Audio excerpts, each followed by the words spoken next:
So அப்போஸ்தலனாகிய பவுல் வந்து செய்த ஊழியத்தில் செய்த சாதனைகள் வந்து நிறைய. ஆனால் ஸ்தேவான் வந்து அவர் வந்து ஒரே ஒரு பிரசங்கம் மட்டும்தான் பண்ணார். அதுவும் அந்த பிரசங்கத்தை ஃபுல் பண்ணலை.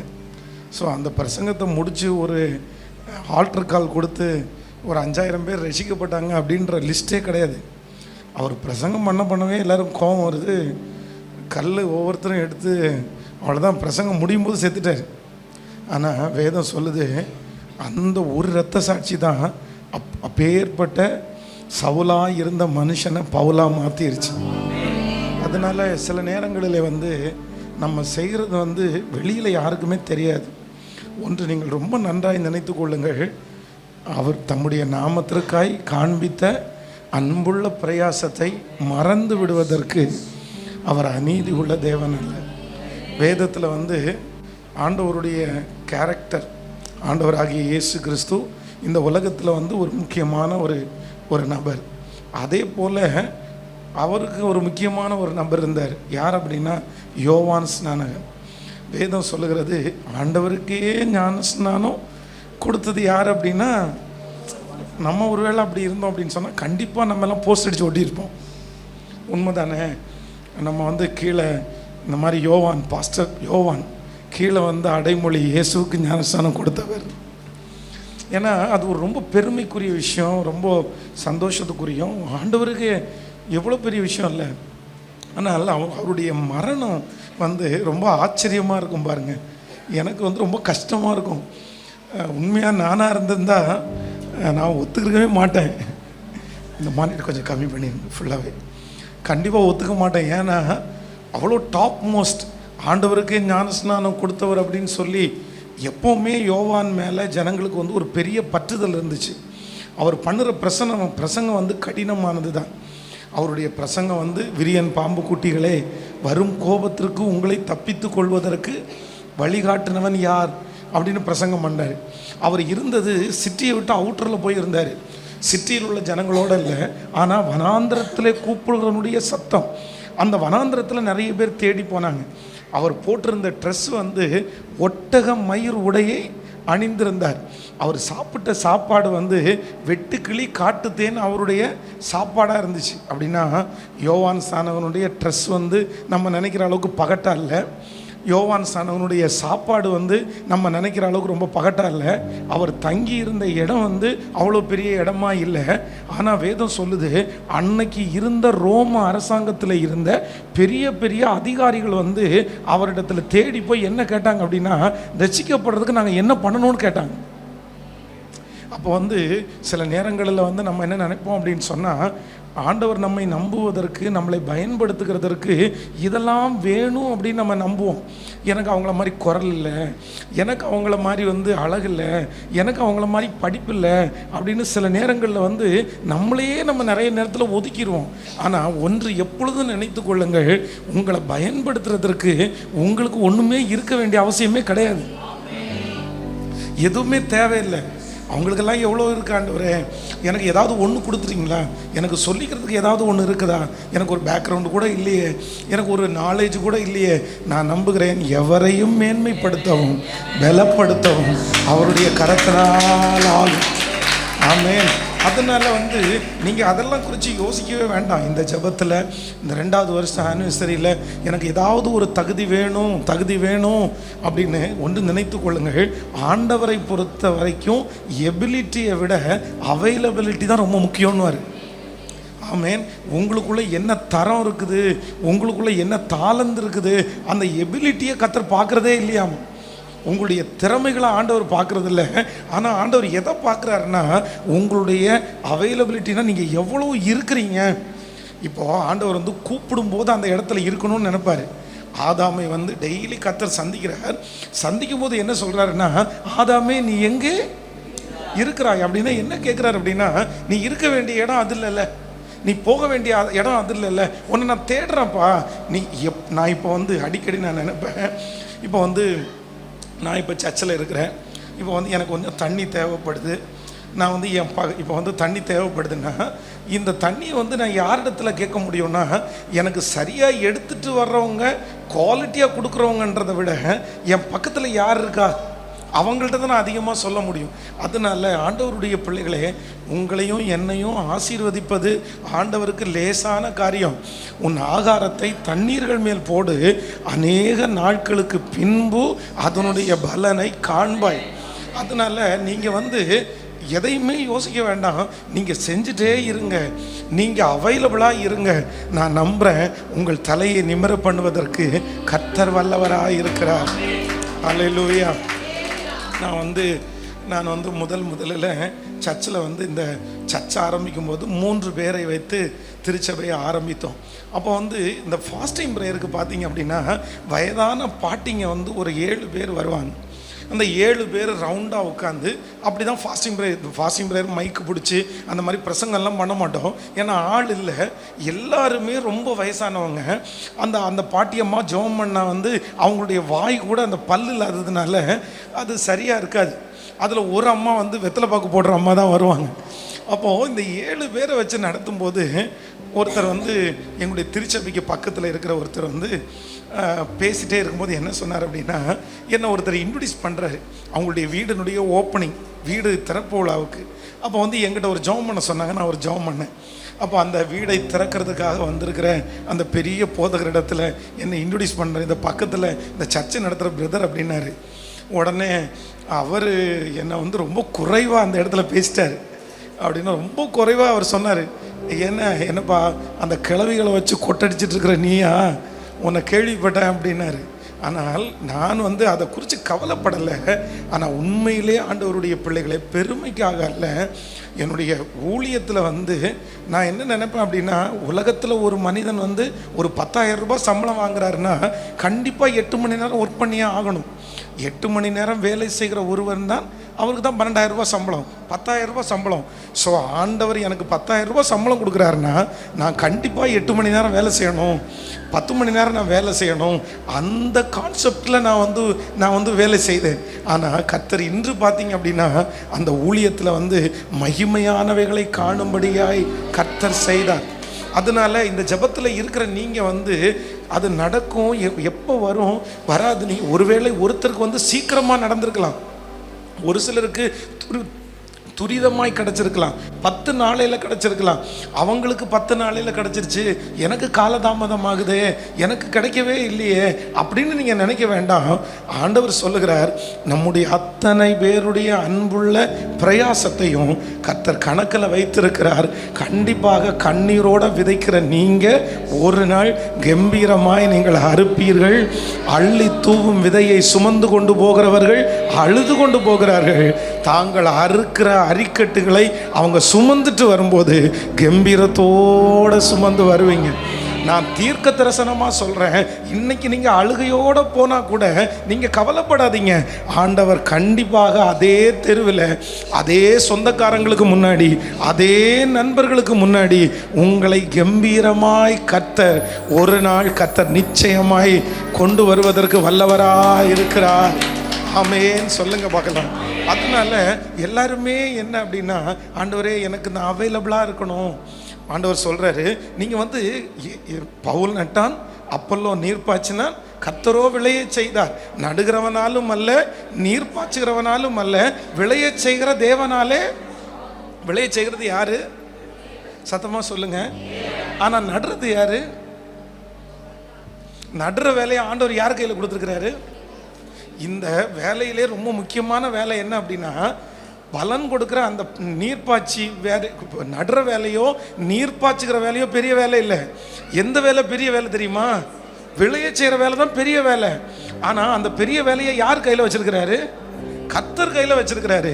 அதுக்காக நீ நட வேணாம், அதுக்காக நீ நீர் பாய்ச்ச வேணான்னு சொல்லலை. நடுறதும் உன் வேலை, நீர் பாய்ச்சுக்கிறதும் உன் வேலை. அதான் வேதம் சொல்லுது, குதிரை யுத்த நாளுக்காக ஆயத்தமாக்கப்படும், ஜெயமோ கர்த்தரால் வரும். சிலர் என்ன பண்ணுவாங்க அப்படின்னா, அமைதியாகவே இருந்துருவாங்க, சும்மாவே இருந்துருவாங்க. ஆண்டவர் தருவார், ஆண்டவர் எனக்கு கொடுப்பாரு, ஆண்டவர் என்ன ஆசீர்வதிப்பார்.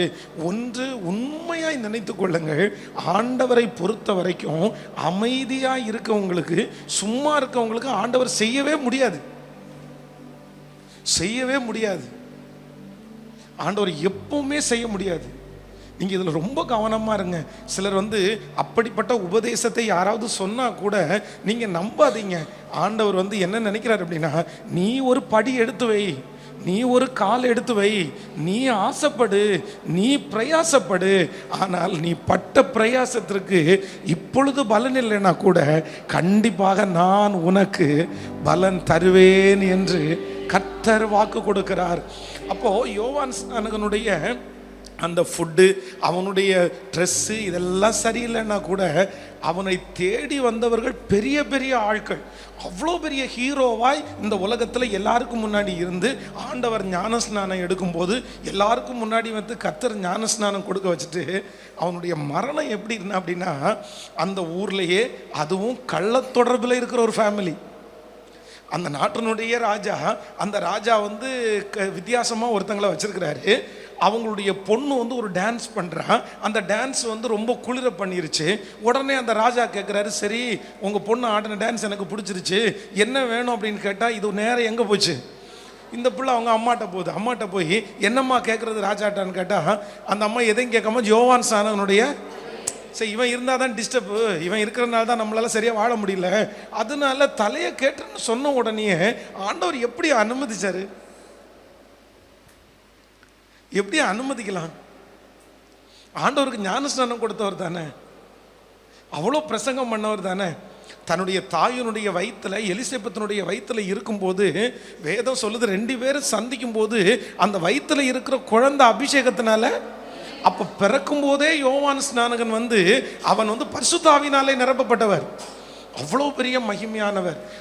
ஒன்று நினைத்து கொள்ளுங்கள், யோவான் ஸ்நானகன் ஆண்டவரை பார்த்து ஏதாவது கேள்வி கேட்டாரா? எனக்கு ஏன் ஆண்டவரை இப்படி அனுமதிச்சிங்க, ஊரில் உள்ளெல்லாம் தப்பாக பேசுவேன்னு சொன்னாரா? ஒன்று நினைத்து கொள்ளுங்கள், சில நேரங்களிலே நம்முடைய வாழ்க்கையில் ஆண்டவர் அனுமதிக்கிற பாதையை நினச்சி நம்ம கேள்வியே கேட்க முடியாது, கேள்வியே கேட்க முடியாது. அது நம்முடைய ஞானத்திற்கு அது புரியாது. ஆனால் அடுத்த வசனம் என்ன சொல்லுது தெரியுமா? இந்த ஊரில் வந்து சின்னவனாக இருக்கிறவன் பரலோகத்திலே மிகவும் பெரியவனாக இருப்பான். ஹல்லேலூயா. சிலருக்கு பூமியிலே பலன், ஆனால் சிலருக்கு ஆண்டவர் எங்கே பலன் வச்சிருக்கிறார் தெரியுமா? இந்த பூமியில் பலன் அல்ல, கர்த்தர் பரலோகத்திலே பலனை கர்த்தர் வைத்திருக்கிறார். ஸோ இந்த இந்த இந்த ஆனிவர்சரியில் ஸோ உங்களை நான் ரொம்ப சந்தோஷமாக நான் வாழ்த்துறேன். இந்த 2 இயர்ஸ் ஆனிவர்சரியிலே நீங்கள் இத்தனை பேராக இருப்பீர்களே, ஆனால் கண்டிப்பாக நான் நம்புகிறேன் ஒரு 5 இயர்ஸ்லாம் இது ஒரு பிரம்மாண்டமான சர்ச்சா கட்டப்படும்னு நான் நம்புகிறேன். ஆமேன். அவருடைய ஊழியத்தில் பாஸ்டரை வந்து ரொம்ப அழகாக உருவாக்கின சாம் அண்ணா, அவங்களுடைய ஃபேமிலியில் இவங்கெல்லாம் சேர்ந்து ஒரு பெரிய மினிஸ்ட்ரியை அவங்க பண்ணாங்க. ஸோ அவங்களும் இன்றைக்கி இருக்கிறது ரொம்ப சந்தோஷம். நான் அவங்களையும் வாழ்த்துறேன். கண்டிப்பாக ஆண்டவர் கோடாகோடியாய் உங்களை கர்த்தர் பெருக பண்ணுவாராக. நீங்கள் இப்பொழுது இருக்கிறதை பார்க்கலும் 1000 மடங்கு கர்த்தர் உங்களை அதிகமாகும்படி உங்கள் பிதாக்களுக்கு கர்த்தர் சொன்னபடியே உங்களை கர்த்தர் அப்படியே ஆசீர்வதிப்பாராக. எல்லாரும் கையை மேலே உயர்த்தி, நாங்கள் இப்பொழுது இருக்கிறதை பார்க்கலும், இந்த கேட் ஆஃப் கம்ஃபர்ட் சர்ச் வந்து இப்பொழுது இருக்கிறதை பார்க்கலும் 1000 மடங்கு அதிகமாகும்படி எங்கள் பிதாக்களின் தேவனாகிய கர்த்தர் சொல்லியபடியே கர்த்தருடைய வருகை தாமதிக்குமானால் இந்த இடத்துல ஆயிரக்கணக்கான ஜனங்கள் தேடி வருவார்கள். மாதம் ஞானஸ்நானம் நடக்கட்டும். ஆமேன். சத்தத்தை உயர்த்தி ஆமேன். இங்கிருந்து நிறைய ஊழியக்காரர்கள் எழும்புவார்களாக, நிறைய தீர்க்கதரிசிகள் எழும்புவாராக. இது ஒரு திருச்சபை அல்ல, கேட் ஆஃப் கம்ஃபர்ட் சர்ச் இந்த பட்டணத்திலே, இந்த தேசத்திலே ஆயிரக்கணக்கான இடங்களிலே கிளை சபைகளோடு இருப்பதற்கு ஆண்டவர் கிருபை செய்கிற நாள் சீக்கிரமாய் வருவதாக. ஹல்லேலூயா. ஆமென். சொல்லுங்க பார்க்கலாம். கர்த்தர் செய்ய நினைத்தது தடைபடவே. ஆமென்.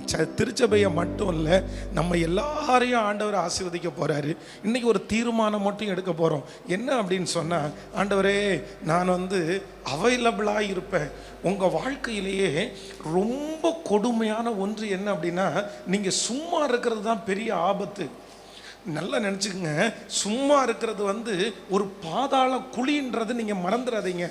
இல்லை எனக்கு வயசாச்சு பாஸ்டர், நான் இனி போய் என்ன பண்ண போகிறேன், நான் பிள்ளையை பெற்றெடுத்துட்டேன், நான் பேர பிள்ளைங்களை பெற்றெடுத்துட்டேன். நிறைய தாய்மார்கள் கூட என்ன சொல்லுவாங்கன்னா, நான் அவ்வளோதான் போய் சேர போகிறேன், இனி நான் என்ன பண்ண முடியும், நல்லபடியாக போய் சேர்ந்தா போதும் அப்படின்னு நினைக்கிறாங்க. ஆனால் உங்களுக்காக ஒன்று சொல்கிறேன், நீங்கள் சாகிற வரைக்கும் ஆக்டிவாக இருக்கிறதற்கு ஆண்டவர் உங்களுக்கு பலன் தரணும்னு ஜெபம் பண்ணுறேன். வேதம் சொல்லுகிறது, மோசே 120 வயசு வரைக்கும் அவன் நடமாட்டிட்டே தான் இருந்தார், அவர் ஊழியம் செய்துட்டே தான் இருந்தார். வேதம் சொல்லுகிறது, அவனுடைய கண்கள் இருளடையவில்லை, அவனுடைய பலன் குறையவே இல்லை. இந்த ஜெபத்தில் இந்த சத்தத்தை கேட்கிற உங்களை நான் இந்த பலிபீடத்திலிருந்து ஆசீர்வதிக்கிறேன். மோசேயை ஆண்டவர் வச்சிருந்தது மாதிரியே உங்களையும் கர்த்தர் தீர்க்க ஆயுசோட சுகத்தோட ஆண்டவர் வச்சு நீங்கள் யாரையும் டிபெண்ட் பண்ணாமல் வாழக்கூடிய கிருபையை ஆண்டவர் உங்களுக்கு தருவாராக. ஆமென். கவனிங்க, ஆபிரகாமோடு கூட லோத்து இருந்தார் பாருங்களேன்.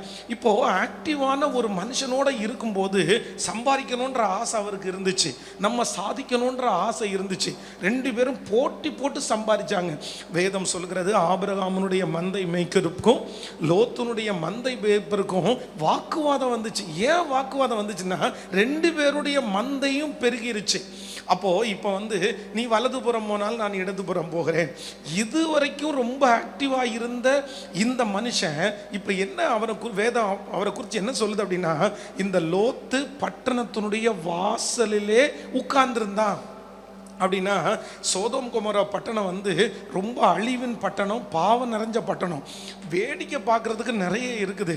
இவர் என்ன பண்ணிட்டாருன்னா, சம்பாதிக்கிறத விட்டுட்டு வேலைக்கு போகிறத விட்டுட்டு எங்கே உட்கார ஆரம்பிச்சாருன்னா, பட்டணத்தினுடைய வாசலில் வேடிக்கை பார்க்குறது உட்கார ஆரம்பிச்சிட்டாரு. அதனுடைய விளைவு பாருங்க, தன்னுடைய பிள்ளைகளை ஆண்டவருக்குள்ளே நடத்த முடியல, தன்னுடைய மனைவியை ஆண்டவருக்குள்ளே நடத்த முடியல. முடிவு என்ன அப்படின்னா, ஆண்டவர் சொல்லுகிறார், இந்த பட்டணத்தை நான் அழிக்க போகிறேன், இந்த பட்டணத்தில் உனக்கு யாராவது சொந்தக்காரங்க இருந்தால் நீ கூட்டிட்டு வா அப்படின்றாரு. உடனே தன்னுடைய பிள்ளைகளை கல்யாணம் பண்ண போகிற ரெண்டு பேரையும் போயிட்டு, எப்பா இந்த பட்டணம் அழிய போகுது, நீங்கள் வாங்கன்னா, அந்த ரெண்டு பேருக்கு இவன் பேசுறது எப்படியா இருந்துச்சாமோ, பரியாசம் பண்ணுறது மாதிரி இருந்துச்சாமோ. ஸோ அவங்கள ஆதாயப்படுத்த முடியல. ஆனால் ஆபிரகாம் வந்து இந்த சோதோம் கொமோரா பட்டணத்திற்காக ஜெபிக்கும் போது ஒரு நிமிஷம்லாம் ஜெபிக்கல. ஆண்டவரே, துன்மார்க்கரோடு சேர்ந்து நீதிமான்களை மலிப்பது உமக்கு தூரமாக இருப்பதாக, ஒருவேளை 50 அப்படின்னு ஒவ்வொன்றா ஆண்டவருடைய சமூகத்தில் கெஞ்சி கொண்டே இருக்கிறான். ஆண்டவர் சொல்கிறாரு, 10 இருந்தால் நான் அழிக்க மாட்டேன்றாரு. அதுக்கு மேலே கேட்கறதுக்கு வார்த்தை இல்லை. ஆனால் அடுத்த வசனத்தை பார்த்தீங்கன்னா, ஆபிரகாம் பின்னும் அங்கேயே நின்றுட்டு இருந்தான்னு பைபிள் சொல்லும். இவன் இந்த ஆபிரகாமனுடைய வாழ்க்கையில் லோத்து பாருங்க, சரி இந்த பட்டணத்தை நான் அழிக்க போகிறேன், நீ வெளியே போ, நான் காண்பிக்கிற இடத்துக்கு போன்னு சொன்ன உடனே அடுத்த அடுத்த அடுத்த வார்த்தை என்ன சொல்கிறாரு நினைக்கிறீங்க? என்ன சொல்கிறாரு அப்படின்னா, நான் அந்த ஊருக்கு போகிறதுக்குள்ள தீங்கு என்ன காப்பாற்றுறது ஒன்னப்பா, காப்பாற்றுற ஆண்டவர் பக்கத்து ஊருக்கு போன்னு சொல்கிறவரு வழியில் கொன்றுவாரா சொல்லுங்க? இவன் கடக்க முடியாத இடத்துக்கு நீ போன்னு சொல்லுவாரா? ஏன் அந்த தூரத்தை இவரை காப்பாற்றணும்னு 3 பேரை அனுப்பி அங்கே உட்கார்ந்துட்டே அழிச்சிருக்கலாம். இந்த ஒரு ஃபேமிலிக்காக ஆண்டவர் தூதர்களை அனுப்பி இவ்வளோ பெரிய காரியம் செய்கிறவர் வந்து எப்படி அவனுக்கு வந்து நீ போகிற இடம் வந்து கர்த்தர் கண்ணுக்கு தெரிஞ்சுக்காமல் இருப்பார்? ஆண்டவர் வந்து நீ போக முடியுன்ற பாரத்தை தான் வச்சிருப்பாரு. இவர் என்ன சொல்றாரு தெரியுமா? சோம்பேறித்தனத்தினுடைய உச்சகட்டம் ஆயிட்டுனால அந்த இடத்துக்கு போகிறதுக்கு என்னால் முடியாது, ஒன்றும் பண்ணுறேன், பக்கத்தில் ஒரு மலை இருக்குது, நான் போட்டுமான்னு கேட்குறாங்க. சரி நீ போன்றாங்க. ஆனால் அவனுடைய வாழ்க்கையிலே ஆபத்தா முடிஞ்சதே எது தெரியுமா? இவன் ஒருவேளை கர்த்தர் சொன்னது மாதிரி கொஞ்சம் தூரமாக இருக்குது, நடக்கிறதுக்கு கஷ்டமாக இருக்குது, பரவாயில்ல நம்ம முயற்சி எடுப்போன்னு கஷ்டப்பட்டு தோள் கொடுத்துருந்தா அவனுடைய 2 பிள்ளைகளையாவது காப்பாற்றிருப்பான். ஆனால் இந்த சோம்பேறித்தனப்பட்டு அவ்வளோ தூரம் போக முடியாதுன்றதுனால வேதம் சொல்லுது, அவனுடைய 2 பிள்ளைகளும் அவனாலே சன்னதியை பெற்றெடுத்து அது சாபமான சன்னதியாகவே மாறிடுச்சு. அதனால இந்த இந்த இன்னைக்கு நிறைய பேர் வந்து ரொம்ப இந்த ஃபோனெல்லாம் பார்க்க ஆரம்பிச்சிட்டாங்க. நிறைய பேருடைய டைம் வந்து வேஸ்ட் ஆகிட்டே இருக்குது. உலகத்தில் எதை இழந்தாலும் நீங்கள் திரும்ப பெற்றுக்கொள்ள முடியும். உங்கள் வீடை இழந்தால் பெற்றுக்கொள்ளலாம், உங்களுடைய சொத்தை இழந்தால் திரும்பி வாங்கிடலாம். ஆனால் ஒன்று நீங்கள் நினச்சிக்குங்க, உங்களுடைய காலங்களை நீங்கள் தவற விட்டீங்கன்னு வைங்களேன், உங்கள் டைமை தொலைச்சிட்டிங்கன்னு வைங்களேன், இந்த சத்தத்தை கேட்குற வாலிப தம்பியாக இருக்கலாம், தங்கச்சியாக இருக்கலாம், மகன், உன்னுடைய வாழ்க்கையிலே சத்துரு உன் பேரில் வைக்கிற மிகப்பெரிய ஆபத்து என்ன அப்படின்னா, உன்னை விழத்தள்ளுறதுக்கு வேற ஒன்றுமே வேண்டாம். 5 வருஷம் உன் டைமை வேஸ்ட் பண்ணால் போதும், 7 வருஷம் உன் டைமை வேஸ்ட் பண்ணால் போதும். நான் நம்புகிறேன் 5 வருஷம் நீ அமைதியாக இருந்துட்டேன்னா, 5 வருஷம் எந்த காரியத்தை நீ பண்ணிட்டேன்னா, அதுக்கப்புறம் நீ அடைய வேண்டிய லட்சியத்தை அடைய முடியாதுன்னு சத்ருக்கு நல்லா தெரியும். அதனால தான் ஏதாவது ஒன்றை உன் கையில் கொடுத்துட்டு நிறைய பேருடைய நேரத்தை வீண் பண்ணுறான். இந்த ஜெபத்தில் இருக்கிற ஆண்டவருடைய பிள்ளைங்க ரொம்ப கவனமாக இருங்க. இன்னைக்கு கர்த்தர் உங்கள் எல்லாரையும் கர்த்தர் எதிர்பார்க்கிறார். எதுக்கு எதிர்பார்க்கிறாருன்னா, நீ அவைலபிளாக இரு, நீ அவைலபிளாக இரு, நீ ஓடு, நீ பிரயாசப்படு, நீ படுத்திருக்காத, நீ சோம்பேறியாக இருக்காத. காலையில் எழும்புறதுக்கே அவ்வளோ லேட்டானா, பல்லு விளக்குறதுக்கே அவ்வளோ லேட்டானா, வீட்டை விட்டு வெளியே போகிறதுக்கே அவ்வளோ லேட்டானா, பாத்ரூம்லேருந்து வெளியே வர்றதுக்கே அவ்வளோ லேட்டானா. எப்போ பாருங்க நிறைய பேர் என்னென்னா, அவங்க வந்து ஏதோ ஒன்றில் அப்படியே தங்களுடைய வாழ்க்கையை அப்படியே இழந்துட்டே இருக்கிறாங்க. இல்லை, கர்த்தர் உங்களை ஆசீர்வதிக்க விரும்புகிறார், ஆண்டவர் உங்களை உயர்த்துறதுக்கு விரும்புகிறார். நான் சொன்னதை நீங்கள் கடினமாக எடுத்துக்காதீங்க, கடினமாக எடுத்துக்க, உங்களுடைய நல்லதுக்கு சொல்கிறேன். நீங்கள் சும்மா இருந்தீங்க அப்படின்னா, நான் சொல்கிறேன், சும்மா இருக்கிறவனுடைய மைண்டு வந்து பிசாசனுடைய தொழிற்சாலை. நீங்கள் மறந்துடக்கூடாது. பிசாசனுடைய ஒர்க் ஷாப் என்ன தெரியுமா? அவன் எங்கே வேலை செய்வான் தெரியுமா? யார் ஒருத்தர் சும்மா இருக்கிறாங்களோ அவங்களுடைய மைண்டில் களை விதைப்பான், நெகட்டிவ் உண்டாகும் அவங்களுக்கு. எதுவுமே நான் சொல்கிறேன், இன்னொருத்தரை குற்றப்படுத்தி எந்த பிரயோஜனமும் இல்லை. நான் உயர்றதுக்கு, நான் உயராமல் இருக்கிறதுக்கு இவங்க காரணம், நான் வளராமல் இருக்கிறதுக்கு இவங்க காரணம். எத்தனை பேரை நம்ம குற்றப்படுத்தோம்னு நினைக்கிறீங்க? எத்தனை பேர் நம்ம சுட்டி காட்டுவோம்? ஒன்றும் கிடையாது. இன்னொருத்தரை சுட்டி காட்டுகிறத நிப்பாட்டிட்டு, என் உயர்வுக்கு நான் என்ன பண்ணினேன், என் உயர்வுக்கு நான் என்ன முயற்சி எடுத்தேன், இதை நீங்கள் யோசிப்பீர்களே ஆனால் இந்த ஆண்டு முடிகிறதுக்குள்ளே பெரிய வளர்ச்சியை கண்டிப்பாக உங்களுடைய கண்கள் காணும் என்று நான் நம்புகிறேன். ஹல்லேலூயா. எத்தனை பேர் ஆமோதிக்கிறீங்க? இன்னைக்கு இந்த இந்த இந்த விசேஷித்த இந்த ஆனிவர்சரியில் ஃபஸ்ட்டு என்ன ஜெபிக்கணும் அப்படின்னு சொன்னால், ஆண்டவரே என்னை ஒன்றும் பண்ணுங்க ஆண்டவரே, என்னை பிஸியாக்குங்க ஆண்டவரே, என்னை ரொம்ப ஆக்டிவாக வைங்க ஆண்டவரே, நான் நிறைய செஞ்சுட்டே இருக்கணும் ஆண்டவரே. சிலர் ஒன்று நினைத்து கொள்ளுங்கள், ஒரு வயதான ஒரு தகப்பனாருடைய அடக்க ஆராதனையில் ஒரு சாட்சியை கேட்டேன். எனக்கு ரொம்ப ஆச்சரியமாக இருந்துச்சு. கிட்டத்தட்ட 100 வயதை தொட்ட ஒரு தேவ மனுஷன். அவருடைய அடக்க ஆராதனையில் அவருடைய பையன் என்ன சாட்சி சொன்னாருன்னா, எங்கள் அப்பா நேற்றைக்கு ராத்திரி வரைக்கும் எங்களோட பேசிகிட்டே இருந்தார். எப்போவுமே எங்கள் அப்பாவுக்கு வந்து ஒரு பழக்கம் இருக்குது, இரவு நேரம் அவர் ஒரு 5 அதிகாரத்தை அவர் வாசித்தாருன்னா, அந்த 5 அதிகாரத்தையும் வந்து அவர் ஒரு நோட்டு வச்சுருக்கிறாரு. அந்த நோட்டில் எழுதிட்டு அதுக்கப்புறம் தான் அவர் படுப்பார். ஆனால் எதேர்ச்ச விஷயமாக வந்து நேற்றைக்கும் எங்கள் அப்பா படித்தார். படித்து முடித்த உடனே எழுதுனதில் பாதியில் எழுதி முடித்த உடனே ஏதோ கஷ்டமாக இருக்குன்னு சொல்லி அவர் பேனாவை வந்து அந்த அந்த டைரிக்குள்ளே மூடி வச்சுட்டு, எங்கள் அப்பா ஒரு டம்ளர் தண்ணி வாங்கி குடிச்சிட்டு, நான் படுத்துறேன் நாளைக்கு எழுதுறேன்னு படுத்தார். ஆனால் நாங்கள் திறந்து பார்த்ததுக்கு பிறகு அந்த டைரியில் என்ன எழுதியிருக்கிறாருன்னா, நல்ல போராட்டத்தை போராடினேன், ஓட்டத்தை முடித்தேன், விசுவாசத்தை காத்து கொண்டேன், இது முதல் எனக்காக நீதியின் கிரீடம் வைக்கப்பட்டிருக்கிறது. அந்த வசனத்தை எழுதி முடிச்சுட்டு அப்படியே படுக்கைக்கு போனவர் ஆண்டவருடைய ராஜ்யத்துக்குள்ள கடந்து போயிருக்கிறாரு. எந்த அளவுக்கு ஆக்டிவா இருக்கிறாங்க. அதனால சும்மா இருக்காதீங்க. எதையோ நினச்சி நீங்கள் அப்படியே பாட்டுக்கு படுத்துறாதீங்க. இல்லை, சத்துரு இன்னைக்கு நிறைய பேரை அழிப்பதற்கு கையாளுகிற பெரிய ஆயுதம் என்ன அப்படின்னு சொன்னால், அமைதியா என்ன செய்ய முடியும் அப்படின்னு நீங்க பாருங்க. ஏதாவது ஒன்றை யோசிங்க. எனக்கு இந்த வசதிகள் எல்லாம் இருந்தாதான். நான் நம்புறேன், ஒண்ணுமே பண்ண முடியலையா, நீங்க 1 மணி நேரம் ஜெபிக்கிற ஜெபம் உங்க சன்னதியை காப்பாற்றுன்றதை மறந்துடாதீங்க. எந்த காரியத்தை எல்லாம் செய்றீங்களோ அத்தனைக்கும் என்னுடைய ஆண்டவர் கணக்கு வைத்திருக்கிறார். அதற்கு ஏற்ற பலனை நிச்சயம் ஆண்டவர் தராம விடவே மாட்டார். கையை எல்லாரும் உயர்த்தி சொல்லுங்க, ஆண்டவரே எனக்கு ஒரு கிருபை வேணும் ஆண்டவரே. நான் இந்த உலகத்தை விட்டு உங்க ராஜ்யத்தை சந்திக்கிற வரைக்கும், உங்க முகத்தை பார்க்குற வரைக்கும் சொல்லுங்க. ஒவ்வொருத்தரும் முழு மனதோட சொல்லுங்க, ஆண்டவரே உங்க முகத்தை பார்க்குற வரைக்கும் என்னை பிஸியா, என்னை ஆக்டிவா ஆண்டவரே நான் செஞ்சுட்டே இருக்கணும் ஆண்டவரே, நான் ஓடிட்டே இருக்கணும் ஆண்டவரே. சொல்லுங்க, முழு பலத்தோட கூட சொல்லுங்க. என்னுடைய சோம்பேறித்தனத்தை எடுத்து போடுங்க ஆண்டவரே, என்னுடைய பலவீனத்தை எடுத்து போடுங்க ஆண்டவரே.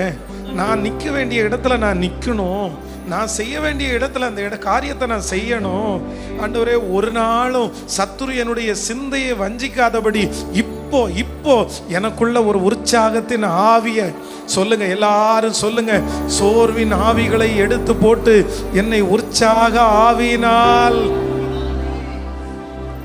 என்னை உற்சாக ஆவியினால் நிரப்புகிற கர்த்தாவே சொல்லுங்க. எனக்கு பலனை கர்த்தர் தருவார், எனக்கு பலனை தருவார்.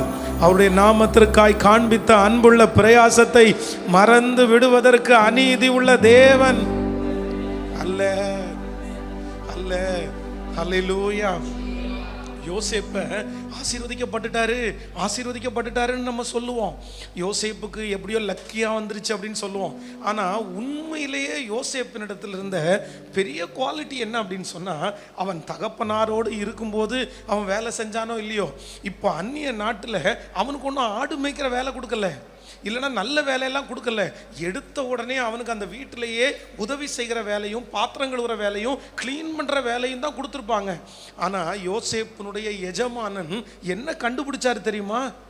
அவனோடு கர்த்தர் இருக்கிறார் என்றும் அவன் செய்கிற எல்லாவற்றையும் கர்த்தர் வாய்க்க பண்ணுகிறார் என்றும் அவனுடைய எஜமானன் கண்டு, அப்போ எவ்வளோ வருத்தம்.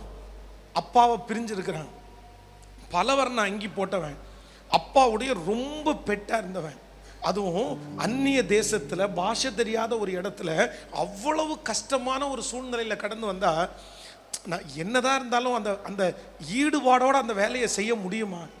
ஆனா வேதம் சொல்லுது, தனக்கு முன்பாக கொடுக்கப்பட்டிருக்கிற பொறுப்பை முழு எஃபோர்ட் எடுத்து அவன் செஞ்சதுனால அந்த இடத்திலே கர்த்தர் அவனை உயர்த்தினாரா? நான் நம்புறேன், பார்க்கிறவர் மனிதர்கள் அல்ல. யார் பார்க்குறா தெரியுமா? உங்க ஓனர் கிடையாது, பக்கத்து வீட்டுக்காரங்க கிடையாது, ஆண்டவருடைய பிள்ளையே. இன்னைக்கு நான் ஒரு பிரசங்கம் பண்ணுனா பார்க்கறதுக்கு 1000 பேர் இருக்காங்க.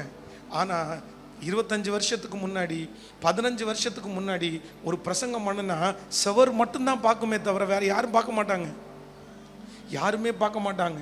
ஆனால் பலிபீடத்திலிருந்து சொல்கிறேன், இன்னைக்கு 1000 பேருக்கு எப்படி நான் பிரசங்கம் பண்ணுறேனோ அப்படி தான் 3 பேருக்கு பிரசங்கம் பண்ணேன்.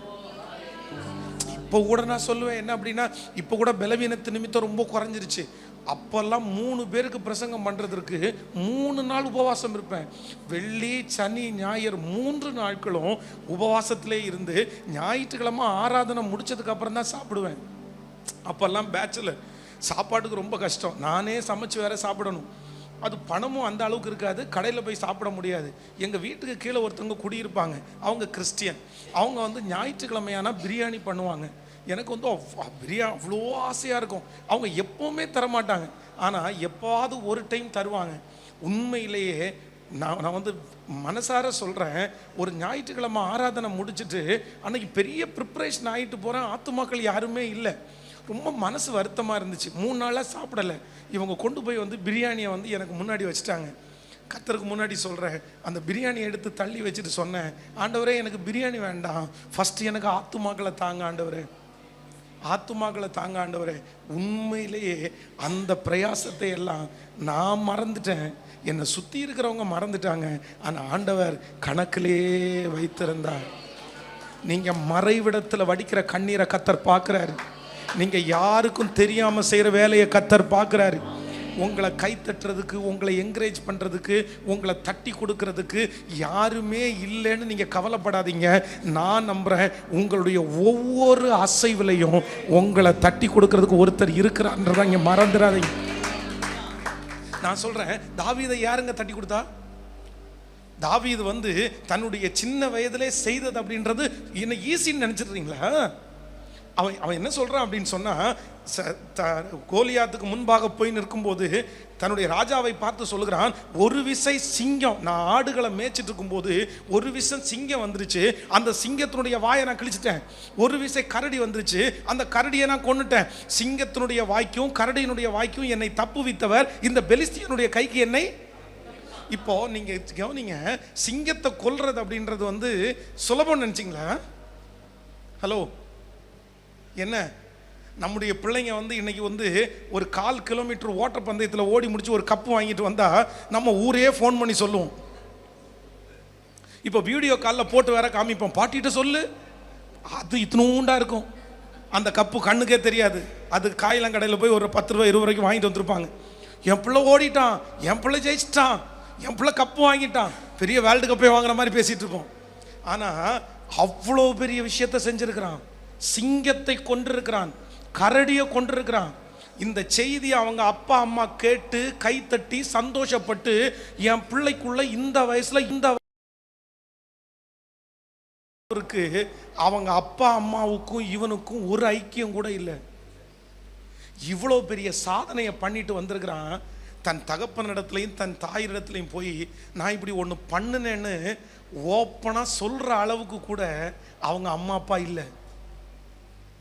அவனை என்கரேஜ் பண்ணுறதுக்கு யாரும் இல்லை, அவனை தட்டி கொடுக்கறதுக்கு யாரும் இல்லை, அவனை கொண்டாடுறதுக்கு யாருமே இல்லை. ஆனால் ஒரு நாள் அவன் என்ன சொல்கிறான் அப்படின்னா, அவனுடைய சகோதரலால் நிற்கும் போது சிங்கத்தை கொன்ன கரடியை கொன்னும் போது என்ன காமெடி பண்ணுறியா, என்ன பொய் சொல்றியா? அவங்க அத்தனை பேரும் அப்படி தான் நினச்சிருப்பாங்க. பெரிய பாரு, இவ்வளோ பொய் சொல்கிறான் இவன் அப்படின்னு நினச்சிருப்பாங்க. ஆனால் நான் நம்புகிறேன், அவன் சிங்கத்தையும் கரடியையும் கொல்லும்போது அவனை தட்டி கொடுத்தது யார் தெரியுமா? அவனை என்கரேஜ் பண்ணது யார் தெரியுமா? உன் கூட நான் இருக்கிறேன்டா, நீ இன்னைக்கு மறைவிடத்தில் சைன் பண்ணுற, நீ இன்னைக்கு யாருக்கும் தெரியாமல் முழங்கால் படிக்கிடுற, நீ இன்னைக்கு யாருக்கும் தெரியாமல் அழுற, நீ இன்னைக்கு யாருக்கும் தெரியாமல் விதைச்சிட்டே இருக்கிற. ஆனால் ஒரு நாள் உனக்கு அழைப்பு உன்னை தேடி வரல, எதேர்ச்சியாக தன்னுடைய சகோதரரை பார்க்க போகிறான். திட்டம் போடலை, பிளான் பண்ணலை, அதுக்கான இன்விடேஷன் கொடுக்கப்படலை, ஜஸ்ட்டு எதேர்ச்சியாக போய் நிற்கிறான். ஆனால் சமஸ்த இஸ்ரவேல் ஜனங்களுக்கும் தாவீதுன்னு ஒரு சின்ன பையன் இருக்கிறான், அவன் கோலியாத்தை கொன்னுட்டான் அப்படின்ற அந்த செய்தி ஊரெல்லாம் பரம்பிருச்சா இல்லையா? தன்னுடைய சொந்த நாட்டில் மட்டும் இல்லை, பெலிஸ்திய தேசத்தில் அங்கே இருக்கிற அத்தனை படை வீரர்களுக்குள்ளேயும் பயப்படத்தக்க ஒரே ஆள் யார் தெரியுமா? தாவீது. ஸோ சிலர் வந்து எதையுமே செய்யாமல் இருக்கிறதுக்கு காரணம் என்ன தெரியுமா? அங்கீகாரம் இல்லாததுனால தான் நிறைய பேர் எதையுமே நீங்கள் செய்யலை. என் வீட்டிலே எனக்கு அங்கீகாரம் இல்லையே பாஸ்டர், என் மனைவியினிடத்துல எனக்கு அங்கீகாரம் இல்லையே, என் பிள்ளை, என் கணவனார், நான் ஏன் செய்யணும்? இந்த ஜெபத்தில் இருக்கிற யாரோ ஒருத்தருக்காக ஆண்டவர் பேசிட்டே இருக்கலாம். எனக்கு தட்டி கொடுத்தலே இல்லை பாஸ்டர், அதனாலே நான் வெறுத்துட்டேன், அதனால நான் செய்ய வேண்டிய வேலையை செய்யறதில்லை, அதனால எனக்கு முன்னாடி இருக்கிற எதையுமே நான் பண்ணுறதில்லை, எனக்கு எந்த அங்கீகாரமும் இல்லை. நான் எப்படி சமைப்பேன் தெரியுமா? நான் எப்படி வீட்டை க்ளீன் பண்ணி வைப்பேன் தெரியுமா? ஆனால் ஒரு அங்கீகாரமும் இல்லாத இடத்துல நான் ஏன் செய்யணும்னு நினச்சி நான் விட்டுட்டேன். நான் எஃபோர்ட் பண்ணுற அளவுக்கு எனக்கு கிடைக்கல பாஸ்டர், நான் முயற்சி எடுக்கிற அளவுக்கு எனக்கு கிடைக்கல, நான் வேலை செய்கிற அளவுக்கு எனக்கு கிடைக்கல, அதனால நான் விட்டுட்டேன், எனக்கு எல்லா விருப்பம் போச்சுன்னு யாரோ ஒருத்தர் இந்த சத்தத்தை கேட்டுகிட்டே இருக்கலாம். ஆனால் உங்களுக்காக தான் ஆண்டவர் தெளிவாக பேசுகிறாரு. உங்களை யாரும் அங்கீகரிக்கணும்னு அவசியம் இல்லை, உங்களை யாரும் கைத்தட்டணும்னு அவசியம் இல்லை. நான் நம்புகிறேன், உங்களை வச்ச இடத்துல, யாருமே அறியாத இடத்துல, மறைவிடத்தில் தாவீதை பார்த்த கர்த்தர் வாக்கு கொடுக்குறாரு, உனக்கு கைத்தட்டுறதுக்கு நான் இருக்கிறேன், உன்னை அங்கீகரிக்கிறதுக்கு நான் இருக்கிறேன், உன்னை கனப்படுத்துறதுக்கு நான் இருக்கிறேன். நான் சொல்கிறேன், கர்த்தருடைய வார்த்தை நமக்கு சொல்லுகிறது, மலையின் மேல் இருக்கிற பட்டணம் மறைந்திருக்க கண்டிப்பாக அந்தரங்கத்தில் பார்க்கிற பிதா வெளியரங்கமா ஒரு நாள் உங்களை வெளியரங்கமா ஒரு நாள் உங்களை வெளியரங்கமா உங்களை ஒரு நாள் கொண்டு வந்து நிறுத்துவார். அன்றைக்கு அநேகருடைய கண்களுக்கு ஆச்சரியமா இருக்கும். அன்றைக்கு நிறைய பேருக்கு பிரமிப்பா இருக்கும். நிறைய பேர் தங்களுடைய கைகளினால் அவருடைய வாயை பொத்திக் கொள்ளுவார்கள், பொத்திக் கொள்ளுவாங்க. அன்னைக்கு இவங்க தான் ஊர்ல சொல்லுவாங்கல்ல, திடீர்னு இந்த காலம் எங்கேருந்து முளைச்சிருச்சு, திடீர்னு இந்த காலம் எங்கேருந்து முளைச்சிருச்சு. நிறைய பேருக்கு இவன் எங்கே இருந்தானே தெரியல, இவன் எப்படி வளர்ந்தானே தெரியல. ஆனால் நான் நம்புகிறேன், அதுக்கு முன்னாடி ஆண்டவர் ரசித்து ரசித்து ரசித்து ஆண்டவர் உருவாக்கி உருவாக்கி திடீர்னு எல்லாருக்கும் முன்னாடியும் ஒரு நாள் நம்மை கொண்டு வந்து நிறுத்துவார். அப்போ இன்னைக்கு ஒரு தீர்மானம் எடுக்க போகிறோம். ஆண்டவரே, என்னுடைய முதல் கைத்தட்டி யார்கிட்ட கிடைக்கணும் அப்படின்னா, என்னுடைய முதல் அப்ரூவல் யார்கிட்ட கிடைக்கணும் அப்படின்னா, சொல்லுங்க, உங்கள்கிட்ட கிடைச்சா போதும் ஆண்டவரே. நீங்க அங்கீகரிச்சா போதும் ஆண்டவரே. சொல்லுங்க, நீங்க கைத்தட்டுனா போதும் ஆண்டவரே. நீங்க நல்லா இருக்குன்னு சொன்னா போதும் ஆண்டவரே. நீங்க மகிமைப்பட்டா போதும் ஆண்டவரே. சொல்லுங்க சொல்லுங்க சொல்லுங்க. சொல்ல சொல்ல ஒரு புதிய கிருபை, நீங்க சொல்ல சொல்ல ஒரு கிருபை உங்க மேல இறங்குது, ஒரு மகிமை இறங்குது. நன்றியப்பா, நன்றி. நம்புங்கப்பா என்ன, ஆராதிப்பேன் உம்மை. நம்புங்கப்பா என்ன,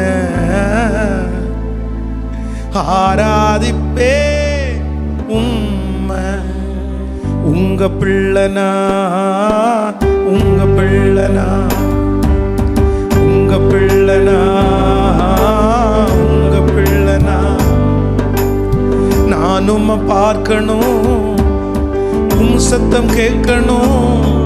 நீங்க ஆற்றணும், தேற்றணும், காயம் கட்டணும். பெரும் சேரை கூட்டம் ஒன்றை முன் நிறுத்தணும். பெரும் சேனை கூட்டம் ஒன்றை முன் நிறுத்தணும். நம்புங்கப்பா என்ன, ஆராதிப்பே உம்மை. ஆமென். ஸோ ரொம்ப அழகான ஒரு பாடல். நம்புங்கப்பா என்ன, ஆராதிப்பேன் உம்மை.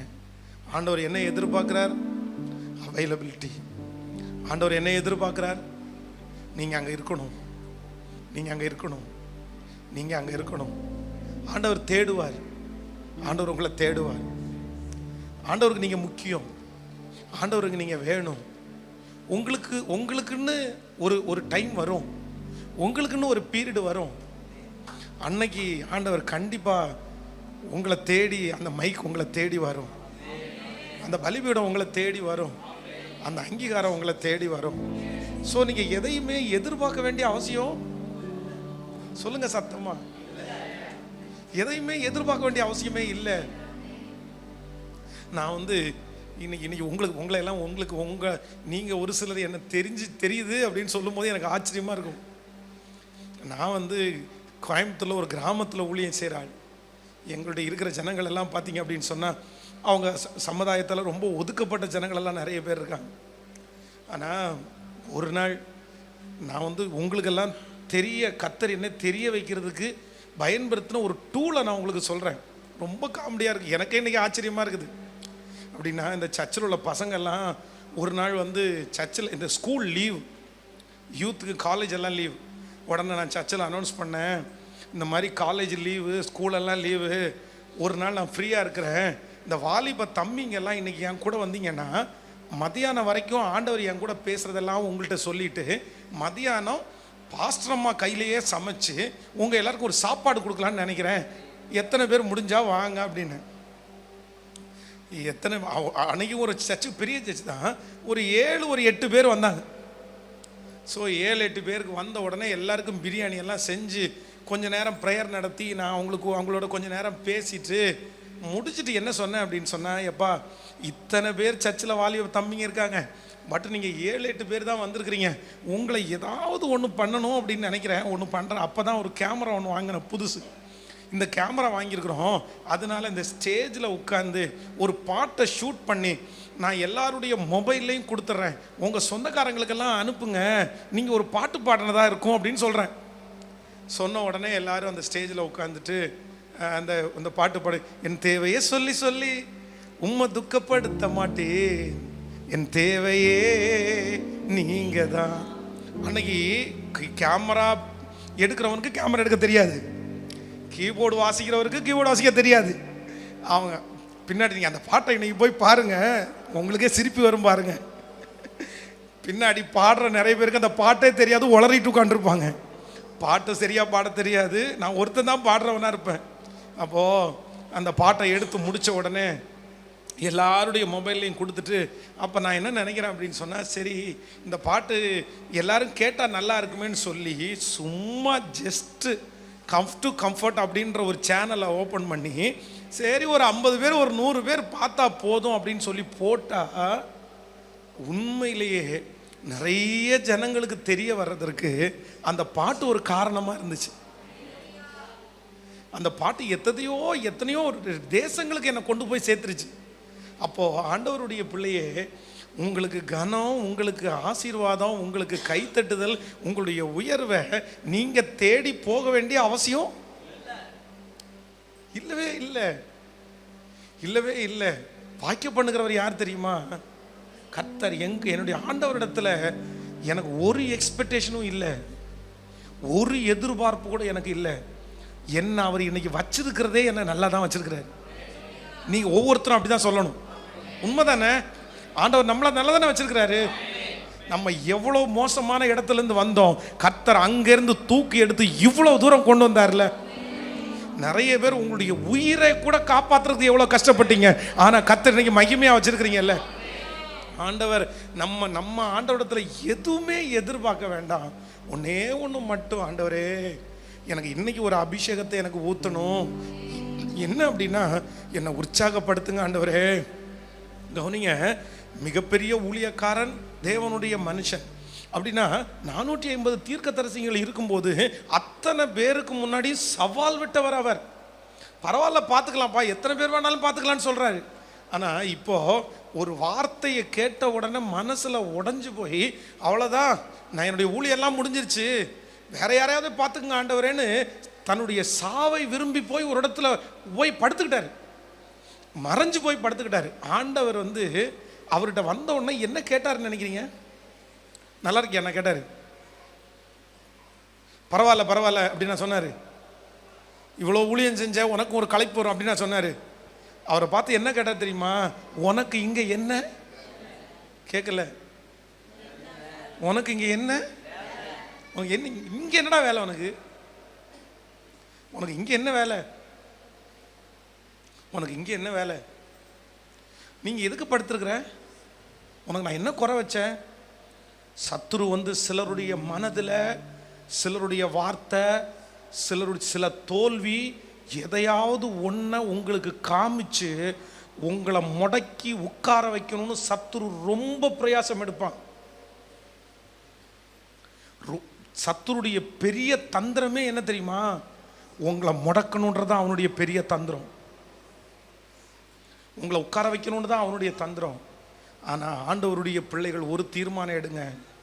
என்ன வந்தாலும், யார் பேசினாலும், எவ்வளவு சூழ்நிலை வந்தாலும், என் ஓட்டத்தை மட்டும், என் தரிசனத்தை மட்டும், என் லட்சியத்தை மட்டும், என் நம்பிக்கையை மட்டும், என் ஜபத்தை மட்டும், என் பிரயாசத்தை மட்டும் விடமாட்டேன்னு இன்னைக்கு நீங்கள் ஒரு முயற்சி எடுங்க. கண்டிப்பாக ஒரு நாள் உங்களுடைய கண்கள் ஜெயத்தை பார்க்கும். அதில் எந்த சந்தேகமும் இல்லை. கர்த்தர் உங்களை கொண்டு செய்வார். உங்களுடைய சன்னதியை கொண்டும் கர்த்தர் செய்கிறதுக்கு வல்லவராக இருக்கிறார். ஸோ எலியாவை தட்டி கொடுத்து நீ போக வேண்டிய தூரம் வெகு தூரம்னு சொன்ன அந்த ஆண்டவர் இந்த சத்தத்தை கேட்குற நிறைய பேரிடத்துல அப்படி தான் சொல்கிறாரு. நீ எழும்பு, நீ தூசியை உதறிவிட்டு எழும்பு, நீ இங்கே உட்காரக்கூடியவன் அல்ல, நீங்கள் இங்கே அமர்ந்திருக்கக்கூடியவன் அல்ல, உனக்கு இங்கே எந்த வேலையும் இல்லை. யூஸ்ஃபுல்லாக தெரிஞ்சது மாதிரி ஏதாவது ஒன்று நீ செஞ்சிட்டுன்னு கர்த்தர் உங்களை உற்சாகப்படுத்துகிறாரு. எத்தனை பேர் ஓடுறதுக்கு ரெடியாக இருக்கிறாங்களோ, ஆண்டவருடைய வருகை தாமதிச்சா இந்த ஆண்டு முடிகிறதுக்குள்ள கண்டிப்பாக ஒரு மகிமையை என்னுடைய கண்கள் கண்டிப்பாக ஆண்டவருடைய மகிமையை காண பண்ணுவார். ஈசாக்கை குறித்து வேதம் சொல்லுது, ஒரு துறவை தோன்றது அப்படின்றது சாதாரணம்னு நினைக்காதீங்க. அது ஒரு மிகப்பெரிய கிணறு. அதுவும் அந்த கிணறுல கீழே அடிப்பக்கத்தில் அந்த பாறையில் அந்த கிணறுக்குரிய சுற்றி இருக்கிற சொத்து இதனுடைய அளவெல்லாம் அதில் எழுதியிருக்கும். அப்போது ஈசாக்கு ஏசேக்கு அப்படின்ற ஒரு துறவை தோன்றான். ஆனால் அந்த ஜனங்கள் என்ன பண்ணுறாங்க தெரியுமா? அந்த துறவு தங்களோடது என்று வாக்குவாதம் பண்ணுறாங்க.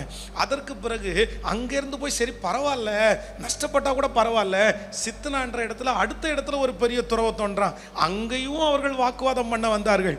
ஆனால் மூணாவது அதுலேயும் நிறுத்தலை, ரகபோத்துக்கு போய் அங்கே ஒரு துறவை தோண்டும் போது கர்த்தர் சொல்லுகிறார், அந்த இடத்துல ஆண்டவர் அவனுக்கு இடம் உண்டாக்கினாரா இல்லையா? ஆனால் அதில் ஒரு பெரிய விஷயம் என்ன தெரியுமா?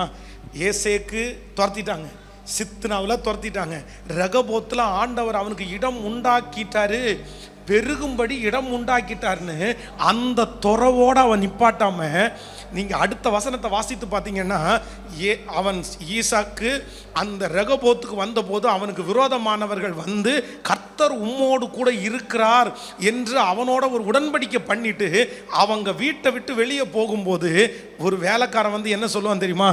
இன்னொரு துறவை தோன்றோம், அதில் தண்ணீரை கண்டோம் அப்படின்னு சொல்லுவான்.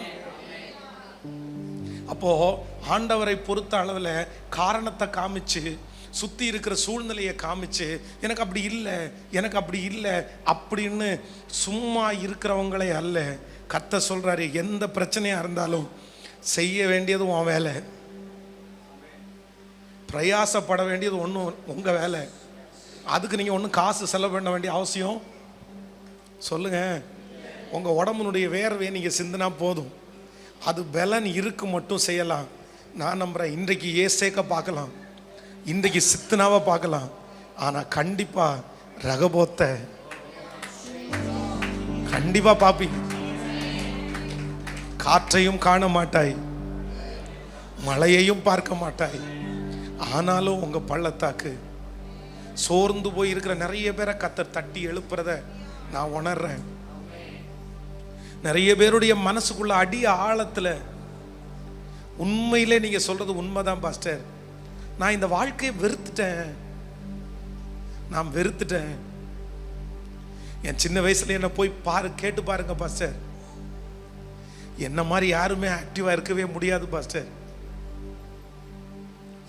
ஆனா எத்தனை காலம், எத்தனை நாள் ஆனா உங்க எல்லாரையும் தட்டி கொடுக்கறதுக்கு தான் ஆண்டவர் ஒரு தூதனை அனுப்புனது மாதிரி இந்த ஊழியனை அனுப்பி உங்க ஒவ்வொருத்தரையும் பார்த்து சொல்றாரு, நீ காலாட்களோடு ஓடும் போதே நீ இளைத்து போனாய், ஆனால் குதிரையோட நீ எப்படி ஓடுவ?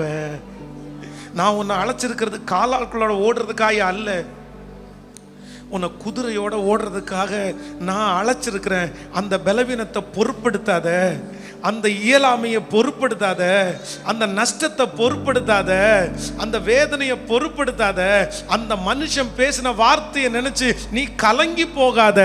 கண்டிப்பாக ஒரு நாள் உன் சத்துருக்கு முன்பாக உனக்கு ஒரு அலங்காரத்தை நான் தந்து அவங்க கண்ணுக்கு முன்னாடி பட்ட அத்தனை பிரயாசத்திற்கும் பலனை தருகிற ஒரு தேவனை நோக்கி கரங்களை எல்லாரும் தட்டி,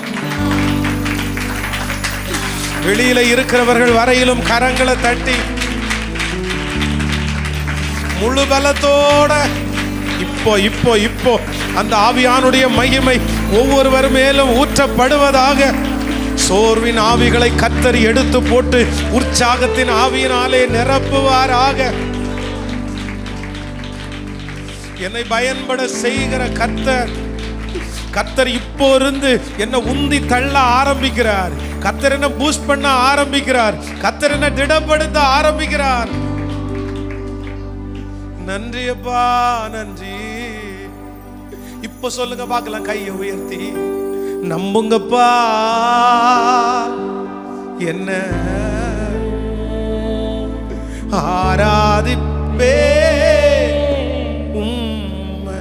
சத்தமா சொல்லுங்க பார்க்கலாம். நம்புங்கப்பா என்ன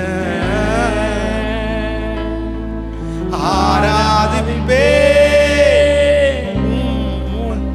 சொல்லுங்க அவரை பார்த்து, உங்க பிள்ளைனா, உங்க பிள்ளைனா, உங்க பிள்ளைனா, உங்க பிள்ளைனா. திரும்ப திரும்ப, உங்க பிள்ளைனா, உங்க பிள்ளைனா சொல்லிக்கொண்டே, உங்க பிள்ளைனா, உங்க பிள்ளைனா. நான் உம்மை பார்க்கணும், உம் சத்தம் கேட்கணும், நீங்க ஆற்றணும், தேற்றணும், காயம் கட்டணும். பெரும் சேனை கூட்டம் ஒன்றை முன் நிறுத்தணும், பெரும் சேனை கூட்டம் ஒன்றை முன் நிறுத்தணும். நம்புங்கப்பா என்ன ஆராதிப்பே. பாடிட்டே நம்புங்கப்பா ஏசப்பா ஆராதிப்பே. சொல்ல சொல்ல திரும்ப திரும்ப சொல்ல சொல்ல நம்புங்கப்பா, நம்புங்கப்பா. ஒவ்வொருவரையும் தைரியப்படுத்துகிறார். ஆராதிப்பே.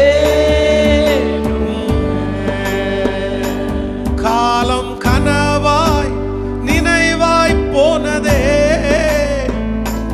நாட்களும் நிழலாய் நிஜமாய் போனதே. காலம் கனவாய் நினைவாய் போனதே, நாட்களும் நிழலாய் நிஜமாய் போனதே.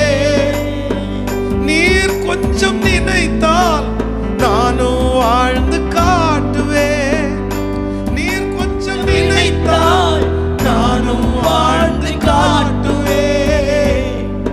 என்னை மறந்தால் புகலிடம் எங்கு தேடுவேன், என்னை மறந்தால் புகலிடம் எங்கு தேடுவேன். இப்ப கைய மேல தட்டி, உங்க பிள்ளைனா, உங்க பிள்ளைனா, உங்க பிள்ளைனா, உங்க பிள்ளைனா. நானும் பார்க்கணும், உம் சத்தம் கேட்கணும், நீங்க ஆற்றணும், தேற்றணும், காயம் கட்டணும். பெரும் சேனை கூட்டம் ஒன்றை காயத்தப்படுத்தணும், நீங்க ஆற்றணும், தேற்றணும், காயம் கட்டணும். பெரும் சேனை கூட்டம் ஒன்றை நிறுத்தணும். நம்புங்கப்பா என்ன ஆராதிப்பே. நம்புங்கப்பா, நம்புங்கப்பா, நம்புங்கப்பா, நம்புங்கப்பா என்ன ஆராதிப்பே.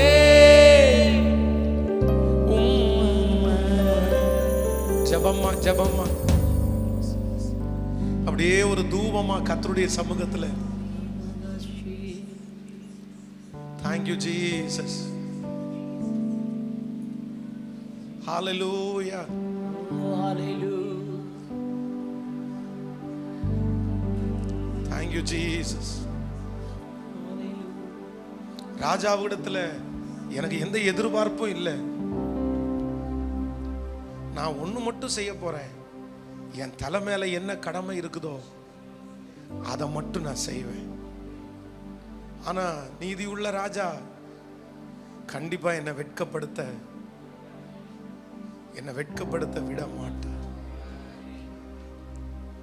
என்னை வெட்கப்படுத்த விட மாட்டார். நம்புறீங்களா? எத்தனை பேர் விசுவாசிக்கிறீங்க? மொர்தெகாயை குறித்து வேதம் சொல்லுகிறது, தன்னுடைய ராஜாவுக்கு அவன் செய்த நன்மை ரொம்ப பெருசு. அப்படின்னா ராஜாவை கொல்றதற்காக 2 பேர் பிளான் பண்ணி திட்டம் போட்டு ராஜாவை முடிச்சிடணும்னு எல்லாம் பண்ணிட்டாங்க. ஆனால் கேட்டில் இருக்கிற இந்த வாட்ச்மேன் அவனுடைய வேலையை நேர்த்தியாய், இந்த கேட்டை தாண்டி எவரையும் உள்ள விட மாட்டேன்ப்பா, நான் இந்த கேட்டை தாண்டி ராஜாவை கொல்றதுக்கெல்லாம் முடியாது, எனக்கு சம்பளம் குறைவாக கொடுக்குது பரவாயில்ல, எனக்கு அங்கீகாரம் இல்லை பரவாயில்ல, ஆனால் என்னுடைய டியூட்டியை நான் சரியாக செய்வேன். அதே போல அந்த வேலையை நேர்த்தியாக செய்து ராஜாவுனுடைய உயிரை காப்பாத்திட்டார். ராஜாவுனுடைய உயிரை காப்பாத்திட்டார். ராஜாவுனுடைய உயிரை காப்பாத்திட்டார். அது சாதாரணம் இல்லை. இதே ராஜாவுனுடைய உயிரை அந்த ராஜாவோடு கூட இருக்கிற ஏதாவது ஒரு மனுஷன் பண்ணியிருந்துன்னா அடுத்த நிமிஷத்தில் அவனுக்கு அங்கீகாரம் கிடைச்சிருக்கும்.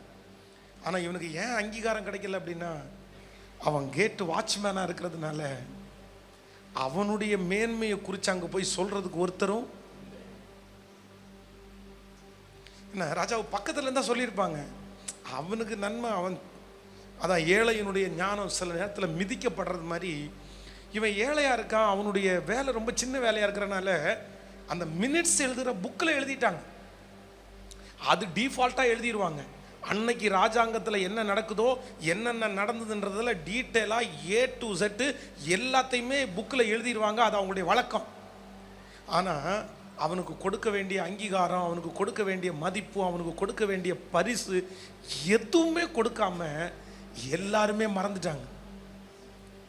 ஆனால் யார் மறந்தாலும் ஆண்டவர் மட்டும் அவன் பட்ட பிரயாசத்தை மறந்துட்டாரா? ஒரு நாள் அவனை உயர்த்தணுன்ற டைம் வந்த உடனே ராஜாவுனுடைய தூக்கத்தை எடுத்து போட்டு, ராஜாவுனுடைய தூக்கத்தை எடுத்தா ராஜாக்கள் எல்லாரும் தூக்கம் இல்லைன்னா உடனே போய் புத்தகத்தை வாசிங்கன்னா சொல்ல போறதில்லை. ராஜா தூக்கம் இல்லைன்னா கொஞ்சம் தண்ணி எடுத்துட்டு வாப்பா, கொஞ்சம் சரக்கு எடுத்துட்டு வாப்பா, சாப்பாடு எடுத்துட்டு வாப்பா, இல்லைன்னா வேற எங்கேயா போகலாம்ப்பா, அப்படிதான் சொல்லுவாங்க. ஆனால் இந்த ராஜாவினுடைய மனசுல தூக்கம் வரலன்னு சொன்ன உடனே என்ன எடுத்துட்டு வான்றாங்க? அந்த எழுதி இருக்கிற புஸ்தகத்தை என்னென்ன நடந்திருக்குன்னு சம்பவம். ஆனால் அந்த புத்தகம் அவ்வளோ பெரிய புத்தகம். அந்த புத்தகத்தில் ஒரு மனுஷனுடைய சாப்டர்ல ஆயிரக்கணக்கான மனுஷனுடைய ஸ்டோரி எழுதப்பட்டிருக்குது. ஆனால் அப்போ அங்க வாசிக்கிறதுக்காக எழும்பி நின்ன ஒரு மனுஷனுக்கு திறக்கப்படுகிற பேஜ் யாருடைய பேஜ்னா மொர்தெகாயினுடைய பேஜ் தான் திறக்கப்படுது. அவன் திறந்து வாசிச்ச உடனே, ஸ்டாப் பண்ணுப்பா, ஏன் உயிரே காப்பாத்திட்டனா? அவங்க 2 பேர் கொல்ல வரும்போது இவன் தான் தடுத்து நிறுத்தினானா? ஏப்பா எதுவுமே சொல்லல. உடனே அது ஏன் அப்ப செய்யாம இவ்வளோ லேட்டா செய்யறாரு? எதுக்கு இவ்வளோ காலதாமதம்? அன்னைக்கே ஆண்டவர் கைத்தட்டு கொடுத்துருக்கலாம்ல, அன்னைக்கே என்கரேஜ்மெண்ட் கொடுத்துருக்கலாம்ல. ஏன் இவ்வளோ லேட்டா கொடுக்குறாருன்னா, இப்போ ராஜாவுனுடைய வாசல்ல யார் நிக்கிறான்னா ஆமான் என்கிற ஒரு மனுஷன் நிக்கிறான். இந்த ஆமான் எதுக்கு நிக்கிறான் அப்படின்னு சொன்னா, இந்த மொர்தெகாயை வாழ வைக்கிறதுக்கு இல்ல, மொர்தெகாயை போட்டு தள்ளுறதுக்கு, மொர்தெகாயினுடைய சாப்டரை முடிக்கிறதுக்காக பிளான் பண்ணி திட்டம் போட்டு வாசல்ல உலாத்திட்டு இருக்கிறான். மொர்தெகாயை பற்றிய கம்ப்ளைண்ட் உள்ள போகுது. மொர்தெகாயை பற்றிய கம்ப்ளைண்ட் உள்ள போறதுக்கு முன்னாடியே மொர்தெகாயை உயர்த்தக்கூடிய புஸ்தகம் அவனுக்காக திறக்கப்பட்டது. ரைட் டைம், சரியான நேரம். 5 வருஷத்துக்கு முன்னாடி ராஜாவை காப்பாத்தின அன்னைக்கு அவனுக்கு அங்கீகாரம் கிடைச்சிருந்துச்சுன்னா இன்னைக்கு ஆமான் போய் நிற்கும் போது இவனுக்கு மரணம் நியமிக்கப்பட்டிருக்கும். ஆனால் கர்த்தர் அன்னைக்கு அமைதியாக இருந்ததற்கு காரணம், ஒரு நாள் உனக்கு இப்படிப்பட்ட சூழ்நிலை வரும், அன்னைக்கு உன்னை காப்பாற்றுறதுக்கு தான் இதை நான் அமைதியாக வச்சிருக்கேன்னு கர்த்தர் அன்னைக்கு அவனை காப்பாற்றுனதுக்கு நன்மை உள்ளவராக இருந்தார்ல. மறக்க மாட்டார் சிஸ்டர், மறக்க மாட்டார் பிரதர், கண்டிப்பா மறக்க மாட்டாரு. யாருடைய புஸ்தகத்துல இல்லையோ அவருடைய புஸ்தகத்துல கண்டிப்பா இருக்கும். அந்த சுருள் திறக்கும், உங்களுக்காக திறக்கும். அதை கர்த்தரே திறப்பார். உங்க இருதயம் உடைஞ்சு போக வேண்டிய அவசியமே இல்லை. எத்தனை பேர் வந்து உங்கள் பேரிலே பொய்யை குற்றச்சாட்டி இவங்களுக்கு வேண்டான்னு தடுத்து நிறுத்தினாலும் ஆண்டவர் கொடுக்கிற அங்கீகாரத்தை மனுஷனால தடுத்து நிறுத்த முடியாது. நீங்க ஏன் அவன் தடுத்து நிறுத்திட்டான், அவன் தடுத்துட்டான், அவன் அப்படி போயிட்டான், நீ எதுக்குன்னு நினைக்கிறீங்க? எப்படி அப்படி தடுத்துருவான்? எப்படி தடுத்துருவான்? சர்ச்சை ஆரம்பத்தினுடைய புதுசில் ஒரு ஞாயிற்றுக்கிழமை ஆராதனை நடந்த உடனே இதே போல் எதிர்த்தாப்பில் இருக்கிற ஒரு வீட்டில் இருக்கிற ஒரு கணவன் மனைவி 2 பேரும் வந்து பயங்கரமாக சத்தம் போட்டு, என்ன நீங்கள் வந்து சர்ச்சு இங்கே நடத்துகிறீங்க, சவுண்டு எங்களுக்கு வருது, இப்படி பண்ணுறீங்கன்னு பெரிய பிரச்சனை பண்ணிட்டாங்க. நான் சொன்னேம்மா, நாங்கள் வந்து சவுண்டெல்லாம் கம்மி பண்ணி தான் நடத்துகிறோம், உங்களுக்கு டிஸ்டர்பன்ஸாக இருக்காது அப்படின்னு. அடுத்த வாரம் சரியாக ஞாயிற்றுக்கிழமை ஆரம்பிக்கும் போது பெரிய சவுண்ட் பாக்ஸ் என்னுடைய உயரத்துக்கு இருக்கும், 2 சவுண்ட் பாக்ஸை எடுத்து அவங்க வீட்டினுடைய ஜன்னல் பக்கமாக வாடகைக்கு எடுத்து திருப்பி வச்சு பாட்டை போட்டாங்க. எனக்கா அவ்வளோ வருத்தம். நான் வேற 3 நாள் உபவாசத்தில் வந்திருக்கிறேன் பிரசங்கம் பண்ணுறதுக்கு. அவ்வளோ வருத்தத்தோட சொல்கிறேன், 3 வாரம் கண்டினியூவாக ஒரு வார்த்தை கூட பேச முடியாமல் பிரசங்கம் பண்ண முடியல, பாட்டு பாட முடியல. அந்த சத்தம் அப்படியே காதில் கேட்குது. 3 வாரம் வெறும் சினிமா பாட்டை மட்டும் கேட்டுட்டு ஜனங்கள் வந்த வண்ணமாவே திரும்பி போயிட்டாங்க. அப்போ ஒருத்தர் என்ன பார்த்து கேட்டார், பாஸ்டர் இப்படியே வாரம் வாடகைக்கு எடுத்து இந்த சவுண்டை போட்டு இருக்கிறாங்களே, நம்ம இடத்த மாற்றிடுவோம், நம்ம இங்கேருந்து ஆராதிக்க முடியாது அப்படின்னு. என்னமோ மனசுக்குள்ள ஒரு வார்த்தை வந்துச்சு, அவங்க சத்தம் ஆஃப் ஆயிரும், நம்ம சத்தம் ஆஃப் ஆகாது அப்படின்னு சொன்னேன். சும்மா விளையாட்டுத்தனமாக அவர்கிட்ட சொல்கிறேன், கவலைப்படாதீங்க பிரதர், அவங்க சத்தம் ஆஃப் ஆயிரும், நம்ம சத்தம் ஆஃப் ஆகாது அப்படின்னு சொல்கிறேன். அடுத்த வாரம் அதே ஞாயிற்றுக்கிழமை கரெக்டாக அவங்க சொந்த கருத்தில் ஒருத்தங்க மண்டை போட்டாங்க. இவங்க வீட்டை விட்டு போகிறாங்க. அந்த வாரம் நிம்மதியாக ஆராதிச்சிட்டோம். சார் பரவாயில்ல அப்படின்னு. ஆனால் அன்னையிலேருந்து இன்னைக்கு வரைக்கும் 18 வருஷம் ஆகுது. அந்த சத்தத்தை திரும்பி நான் கேட்கவே இல்லை. ஆனால் எங்கள் சத்தம் இன்னைக்கு வரைக்கும் பல பட்டணங்களில், பல கிராமங்களில், பல தேசங்களிலே ஒலிச்சிட்டு இருக்குது. அதனால நான் நம்புகிறேன், ஆண்டவர் செய்ய நினைச்சதை யார் தடுக்க முடியும்? யார் தடுக்க முடியும்? பயப்பட வேணாம். எவருவை பார்த்து ஆண்டவர் என்ன சொல்கிறாரு, கொஞ்சம் எனக்கு நம்பிக்கை இருந்துச்சு. ஆண்டவரே, நான் வீட்டிலேருந்து புறப்படும் போது என் பிள்ளை வியாதியாக இருக்கிறா, மரண அவஸ்தையில் இருக்கா, இன்னும் கொஞ்ச நேரத்தில் மரிச்சிருவா, ஆனால் எனக்கு ஒரு சின்ன ஹோப் இருக்குது. நீங்கள் வந்து கையை வச்சிட்டிங்கன்னா என் மகளுக்கு கண்டிப்பாக என்ன பண்ணணுன்னா சுகம் கிடைக்கும்னு நான் நம்புகிறேன். ஒரு சின்ன நம்பிக்கை மட்டும் எனக்கு இருக்குது. அதனால தான் உன்னை தேடி வந்திருக்கிறேன். ஆண்டவர் சொல்லிட்டாரு, உனக்கு உன்னை குறித்து நிறைய நற்சாட்சி இருக்குப்பா, கண்டிப்பாக நான் வர்றேன், கிளம்பு போகலாம். ஆண்டவர் வர்றான்னு சொன்ன உடனே ஏற்கனவே இருந்த நம்பிக்கையோட இன்னும் கொஞ்சம் நம்பிக்கை அப்படியே கொஞ்சம் பெருகிறது மாதிரி இருக்குது. கிளம்பிட்டாருப்பா. ஒருவேளை இன்னைக்கு இருந்தது மாதிரி ஃபோன் ஏதாவது இருந்துச்சுன்னா ஃபோன் பண்ணி, கவலைப்படாத, நீ அழாதம்மா, ஐயா கிளம்பிட்டாரு, கொஞ்ச நேரத்தில் வீட்டுக்கு வந்துடுவார், பிள்ளைய உயிரோட எழுப்பிடுவார். அவருடைய மனசில் அவ்வளோ ஆதங்கம். அப்படியே வாக் பண்ணிகிட்டே போகும்போது இடையில ஒரு அற்புதம் நடக்கிறதுனால கொஞ்சம் தாமதம் ஆகுது. இடையில அந்த அம்மா தான் 18 வருஷம் பெரும்பாடுள்ள ஸ்திரீ இடையில வந்து வஸ்திரத்தை தொட்ட உடனே அவங்களுக்கு அற்புதம் நடக்குது. அவங்களுக்கு ஒரே சந்தோஷம். அவங்களுக்கு சந்தோஷத்தை இவனால சந்தோஷப்படக்கூட முடியல. ஏப்பா நீ வயசானவா, உனக்கு இப்போ காலமே போச்சு, என் பிள்ளை குட்டி பிள்ளை, சின்ன பிள்ளை, இனிதான் அவன் வாழணும், கொஞ்சம் அனுப்பிவிட்டேன்னா பரவாயில்ல. எத்தனையோ மனசு ஆதங்கம் இருக்கும்போது கொஞ்ச நேரத்தில் அவனுடைய இருதயத்தை உடையிறது போல ஒரு செய்தி வருது. சுற்றி இருக்கிற அவனுடைய வேலைக்காரங்கெல்லாம் வந்து சொல்கிறாங்க, இனி போதகரை வருத்தப்படுத்த வேண்டாம், உன் குமாரத்தி செத்துட்டாப்பா, இறந்துட்டாப்பா. ஆண்டவரே, கொஞ்சம் நம்பிக்கை இருந்துச்சு, அதுவும் இப்போ போச்சு.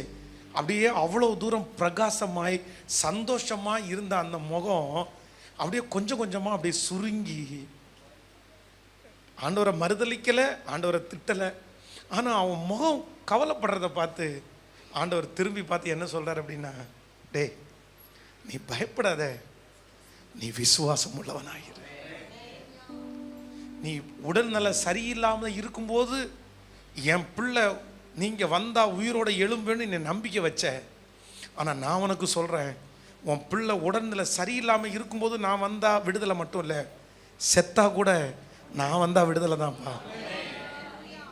இன்னைக்கு இந்த சத்தத்தை கேட்கிற யாரோ ஒருத்தருடைய மனசுல கொஞ்சம் உயிரோட இருக்கும்போது நீங்க நம்பி இருக்கலாம். அந்த ஒரு சின்ன ஹோப் இருக்கும்போது நீங்க நிறைய பேத்துல கர்த்தர் செய்வார் செய்வார் செய்வார் செய்வார் செய்வார் நீங்க விசுவாசத்தோட சொல்லிட்டே இருந்திருக்கலாம். ஆனா இப்போ அந்த எவீரோ மாதிரி எல்லாம் முடிஞ்சிருச்சு, இனி போதகரை வருத்தப்படுத்த வேண்டாம், இனி அந்த ஜபத்தை மறந்துட வேண்டியதுதான், இனி அந்த நம்பிக்கையை மறந்துட வேண்டியதுதான். பரவாயில்ல பரவாயில்ல பரவாயில்ல. உங்கள் மகம் அப்படியே சுருங்கி போய் உங்கள் இருதயம் வேதனைப்பட்டு உண்மையிலே அப்படிதான் பாஸ் நான் இன்னைக்கு வந்தேன் அப்படின்னு யாராவது ஒருத்தர் இந்த சத்தத்தை கேட்டுட்டு இருக்கலாம். ஆனால் ஆண்டவர் சொல்கிறாரு, மரித்தவர்களுக்கும் உயிரோடு இருக்கிறவர்களுக்கும் நன்மை செய்கிறவர் அவர். அவருடைய அகராதியில் முடிவுன்ற ஒன்று இல்லவே இல்லை. பட்டு போனதை திரும்ப தலைக்க பண்ணுகிற கர்த்தர். உலகத்தினுடைய மனுஷனுடைய பார்வைக்கு முடிஞ்சிருச்சுன்னு சொல்லலாம், நம்ம பார்வைக்கே இதுக்கு மேல முடிஞ்சிச்சு முடியாதுன்னு சொல்லலாம். ஆனா ஆண்டவர் மட்டும் இல்லப்பா இல்லப்பா இல்ல, நிச்சயமாகவே முடிவு உண்டு. உன் நம்பிக்கை. ஆண்டவர் இந்த சத்தத்தை திரும்ப திரும்ப சொல்றாரு, நீ பயப்படாத, நீ பயப்படாத. இந்த பெரிய பர்வதத்தை பார்த்து பயப்படாத, இந்த பெரிய தீங்க பார்த்து பயப்படாத, இந்த சூழ்நிலையை பார்த்து நீ பயப்படாத. நீ தைரியமா இரு, நீ விசுவாசமா இரு. கைகளை மேல உயர்த்தி நன்றி அப்பா நன்றி. எங்கள் தகப்பனே யெகோவா, நீங்க சாதாரணமானவர் அல்ல. எல்லாரும் சொல்லுவோம், எங்கள் தகப்பனே யெகோவா, சாதாரணமானவர் அல்ல. அப்படியே கையை உயர்த்தி சொல்லுங்க பார்க்கலாம், நீங்க சாதாரணமானவர் அல்ல, நீங்க சாதாரணமானவர் அல்ல, நீங்க சாதாரணமானவர் அல்ல, நீங்க சாதாரணமானவர் அல்ல. முழு பலத்தோடு நீங்க சாதாரணமானவர் அல்ல. ஜெபிக்கிறவங்க அப்படியே ஜெபிச்சுட்டே இருங்க, பேசுறவங்க ஆண்டவரிடத்துல பேசிட்டே இருங்க. சத்தமா சத்தமா சத்தமா. இதோ உங்கள் மீட்பர் உயிரோடு இருக்கிறார். அந்நிய கண்கள் அல்ல, உங்க கண்கள் காணும். என் தோல் முதலானவைகள் அழுகி போனாலும் நான் அவரை பார்ப்பேன், நானே அவரை பார்ப்பேன். சொல்லுங்க சொல்லுங்க, ஜெபிக்கிறவங்க ஜெபிங்க சத்தமா. இயேசுவேன்னு கூப்பிடுறவங்க இயேசுவேன்னு. எஸ் எஸ், வெளியில இருக்கிறவங்க கூட முழு பலத்தோடு இயேசுவே என் மீட்பர் உயிரோடு இருக்கிறார், மீட்பர் உயிரோடு இருக்கிறார். சத்தமா அப்படியே ஜெபிக்க ஜெபிக்க அந்த அபிஷேகம் ஒவ்வொருத்தரையும் பற்றி பிடிச்சு, என் மீட்பர் உயிரோடு. நன்றி நன்றி நன்றி நன்றி நன்றி எங்கள் தகப்பனே யெகோவா, நீங்க சாதாரணமானவர் அல்ல. சொல்லுங்க, வாய்களை திறந்து அப்படியே சொல்லுங்க பார்க்கலாம், எங்கள் தகப்பனே யெகோவா, நீங்க சாதாரணமானவர் அல்ல. சொல்லுங்க அப்பா பார்த்து, நீங்க சாதாரணமானவர் அல்ல, நீங்க சாதாரணமானவர் அல்ல, சாதாரணமானவர் அல்ல,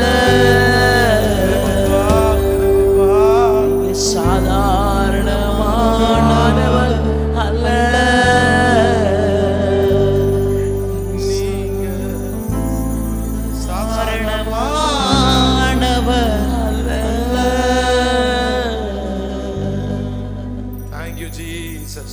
நன்றி அப்பா. முழங்கால் என்னுடையது, கண்ணீர் என்னுடையது, வேர்வை என்னுடையது.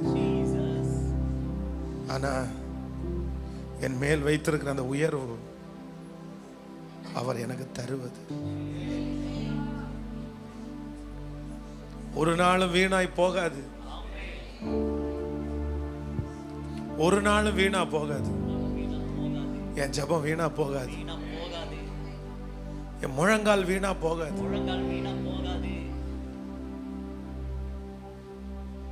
சரியா கணக்கு வைத்திருக்கிறவர் அவர். சரியா கணக்கு வைத்திருக்கிறவர் அவர். சரியா கணக்கு வைத்திருக்கிறவர் அவர். அம்மா, இதுவரைக்கும் கர்த்தர் உங்களை கைவிடலம்மா.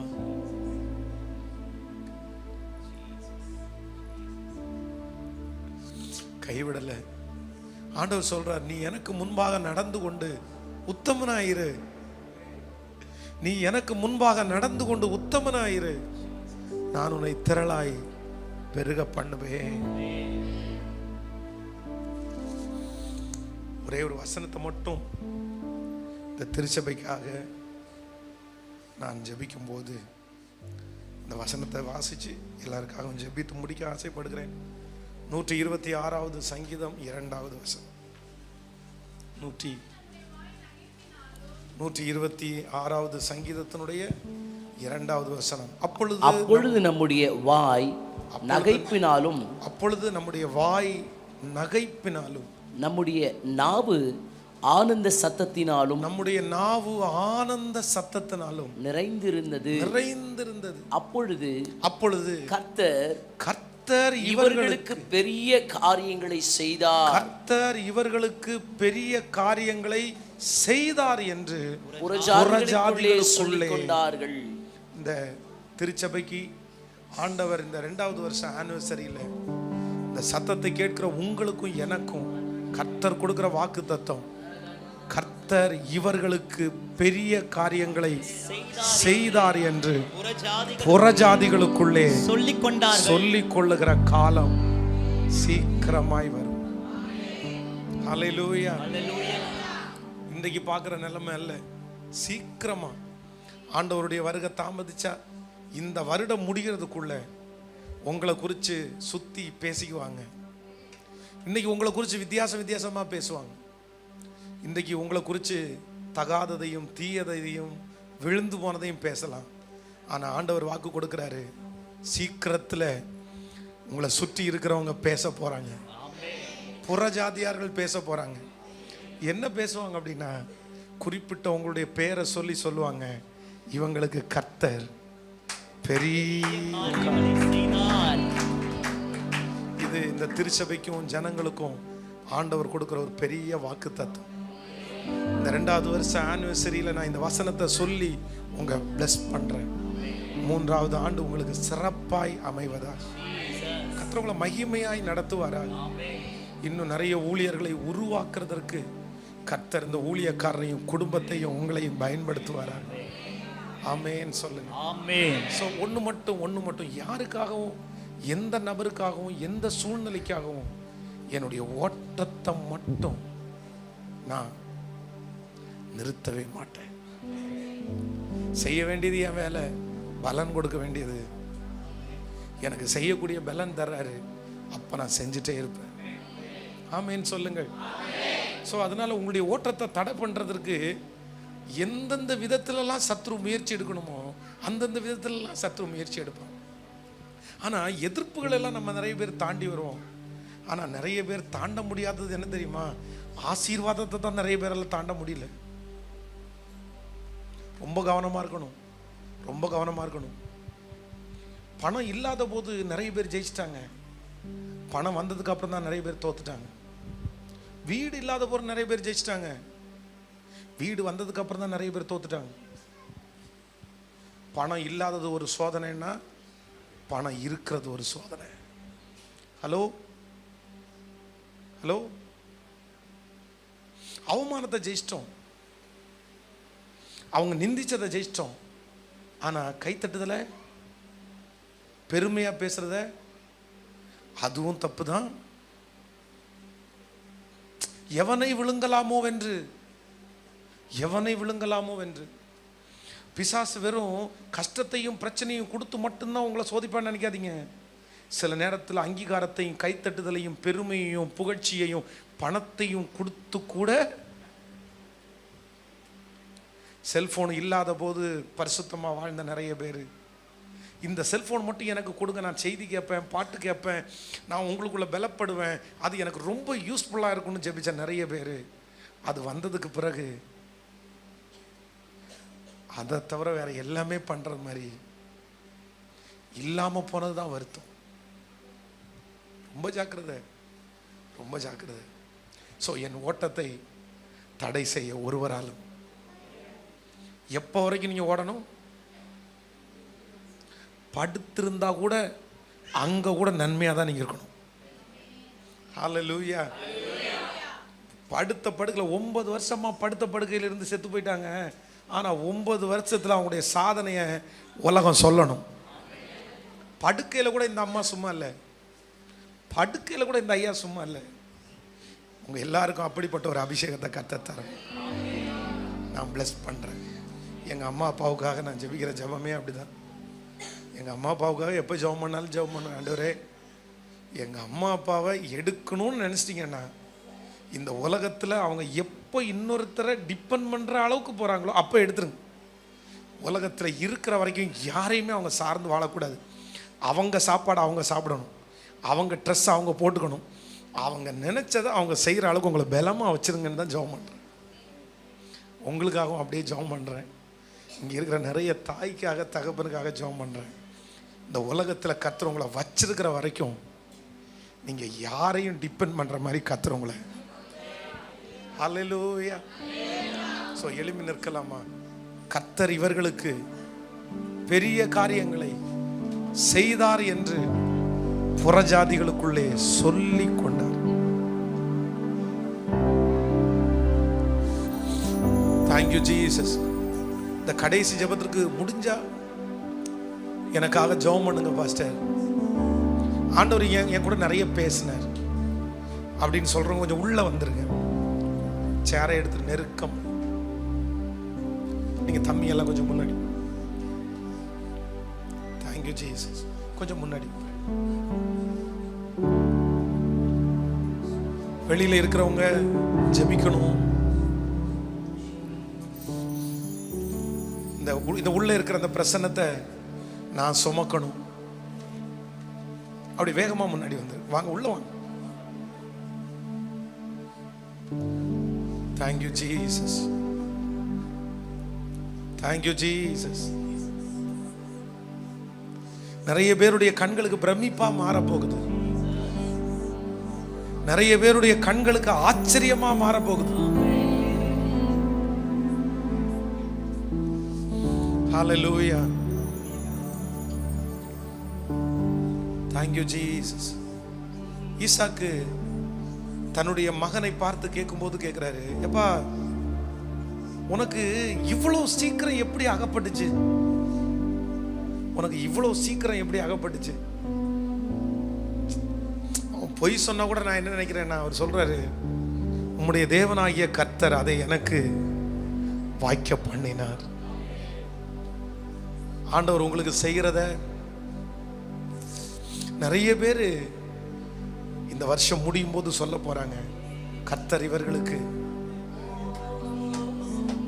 கர்த்தர் எனக்கு. நம்புறீங்களா? எத்தனை பேர் விசுவாசி?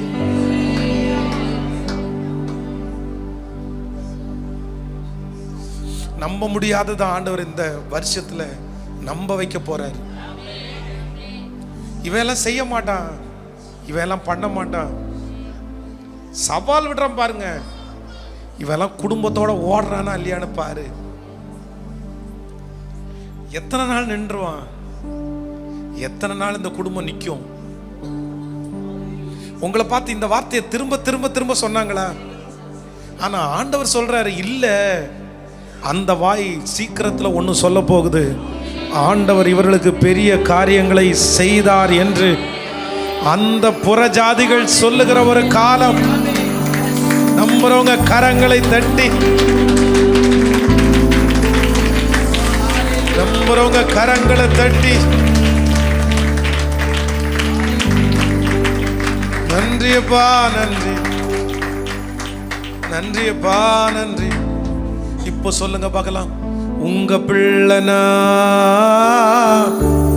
உங்க பிள்ளைனா, எல்லாரும் சொல்லுங்க பார்க்கலாம். உங்க பிள்ளைனா, உங்க பிள்ளைனா, உங்க பிள்ளைனா, உங்க பிள்ளைனா, உங்க பிள்ளைனா, உங்க பிள்ளைனா. நானும் பார்க்கணும், சத்தம் கேட்கணும், நீங்க ஆற்றணும், தேற்றணும், காயம் கட்டணும். பெரும் சேனை கூட்டம் ஒன்றை முன் நிறுத்தணும், பெரும் சேனை கூட்டம் ஒன்றை முன் நிறுத்தணும். நம்புங்கப்பா, என்ன ஆராதிப்பே, நம்புங்கப்பா,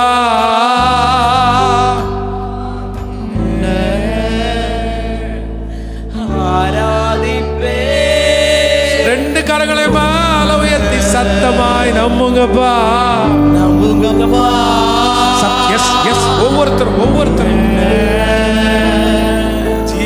ஆராதிப்பே. நிறைய பேர் கண்ணீரோட சொல்றீங்க, திரும்ப திரும்ப கர்த்தர் லட்சங்களுக்கு நம்ப போறார், கோடிகளுக்கு நம்ப போறார். இதோ புறஜாதிகள் ஒன்றை, புறஜாதிகளுக்குள்ளே ஒரு சத்தம் கேட்கப்படுகிறது, கர்த்தர் இவர்களுக்கு பெரிய காரியங்களை செய்தார் என்று புறஜாதிகள் சொல்ல கேட்டேன். ஆராதிப்பே. சொல்லுங்க பாபா, உங்க பிள்ளைனா,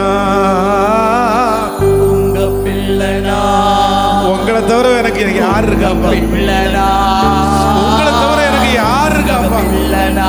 எனக்கு ஒரு ஸ்தானத்தை மட்டும் தாங்கப்பா, உங்க பிள்ளைன்ற ஸ்தானம் எனக்கு போதும் சாகர வரைக்கும். உங்க பிள்ளைனா, உங்க பிள்ளைனா, உங்க பிள்ளைனா. நானும் பார்க்கணும், உம் சத்தம் கேட்கணும், நீங்க ஆற்றணும், தேற்றணும், காயம் கட்டணும். கவனிங்க ஆண்டவருடைய பிள்ளைகளை, வேற யாருமே நம்ம ஆற்ற வேண்டாம், வேற யாருமே உங்களை தேற்ற வேண்டாம். உங்க நிறைய பேருடைய மனசுல ஒருத்தர் ஒருத்தர் ஒருத்தர் யாராவது ஒருத்தரை டிபெண்ட் பண்ணி உங்க மனசு ஓடிட்டே இருக்கலாம். இவங்க நினைச்சா பண்ணிருக்கலாம் இல்ல பாஸ்டர், எனக்கு இவங்க நினைச்சா பண்ணிருக்கலாம் இல்ல பாஸ்டர், என் வீட்டுக்காரர் மட்டும் நினைச்சிருந்தா என்ன அவ்வளவு அழகா உருவாக்கி இருக்கலாம் பாஸ்டர், என் கணவன் மட்டும் இல்ல என் மனைவி மட்டும் நினைச்சிருந்தா என்ன அவ்வளவு அழகா உருவாக்கி இருக்கலாம் பாஸ்டர். ஆனா யாருமே, உங்க நிறைய பேருடைய மனசுல இருக்கலாம், நான் இன்னைக்கு இந்த நிலைமையில இருக்கிறதுக்கு காரணம் இந்த பர்சன் தான் பாஸ்டர். ஆனா கண்டுக்கவே இல்லை. எங்க அப்பா மட்டும் நினைச்சிருந்தா இன்னைக்கு என்ன எவ்வளவு அழகா கொண்டு வந்திருக்கலாம் தெரியுமா. என்னை தட்டி கொடுக்கல, என்னை ஆற்றல, என்னை என்கரேஜ் பண்ணல, என்னை எதுவுமே பண்ணல. யாரோ ஒருத்தர் மனசுல அப்படிதான் நினைச்சிட்டு இருக்கிறீங்க. என் ஃப்ரெண்டு நினைச்சிருந்தா என்ன தட்டி கொடுத்துக்கலாம் பாஸ்டர். ஆனா அவனும் அவனும் விட்டுட்டான். நான் எத்தனை பேரை தூக்கி விட்டேன், நான் எத்தனை பேருக்கு உதவி செய்தேன், நான் எத்தனை பேருக்கு கடன் வாங்கி கொடுத்தேன். நான் அந்த சூழ்நிலையில இருந்தா அவங்கள விட்டுட்டு வந்திருக்க மாட்டேன் பாஸ்டர். ஆனா என்ன விட்டுட்டாங்க, என்ன விட்டுட்டாங்க. நான் இந்த நிலைமைக்கு இன்னைக்கு இருக்கிறதுக்கு காரணம் இவன் தான், இவதான். உங்க அடி ஆழத்திலிருந்து சொல்லிட்டே இருக்கலாம். என்ன அப்படியே நான் எவ்வளவு டேலண்ட் உள்ள கேள் தெரியுமா பாஸ்டர், ஆனா என்ன உருக்கிட்டாங்க, உடைச்சிட்டாங்க. நான் வாழ்க்கை வெறுத்து போய் வாழ்ந்துட்டு இருக்கேன். இந்த மனுஷனை கைய பிடிச்சதுல இருந்து, இவங்களை கைய பிடிச்சதுல இருந்து எல்லாமே எனக்கு போச்சு பாஸ்டர். ஆனா ஆண்டவர் இந்த இடத்துல ஒரு பிரசன்னத்தை அனுப்பி, Yes, Lord. Yes, Lord. மகளே மகனே, நான் உன்னை ஆற்ற வேண்டாம், நான் உன்னை தேற்ற வேண்டாம், நான் உன் காயத்தை கட்ட வேண்டாம். நீ ஆண்டவரை பார்த்து சொல்லு, நீங்க என்ன ஆற்றினா போதும், நீங்க என்ன தேற்றினா போதும், நீங்க என் காயத்தை கட்டுனா போதும். சத்தமா சொல்லுங்க சொல்லுங்க. இது வரைக்கும் நான் யாரையோ நம்பிட்டு இருந்தேன். சொல்லுங்க சத்தமா. எல்லா தம்பிகளும், எல்லா வாலிப தம்பிகளும் கூட கைகளை உயர்த்தி சொல்லிட்டே இருக்க, ஆண்டவரை நீங்க செஞ்சா போதும்.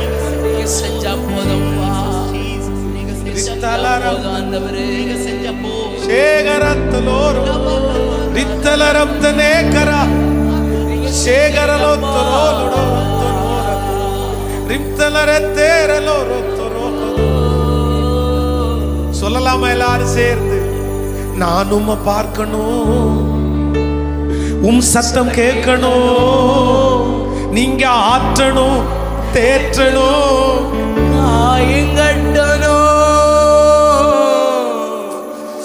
போதும் ஆண்டவரே. நான் எதிர்பார்த்து தோற்று போனது போதும்.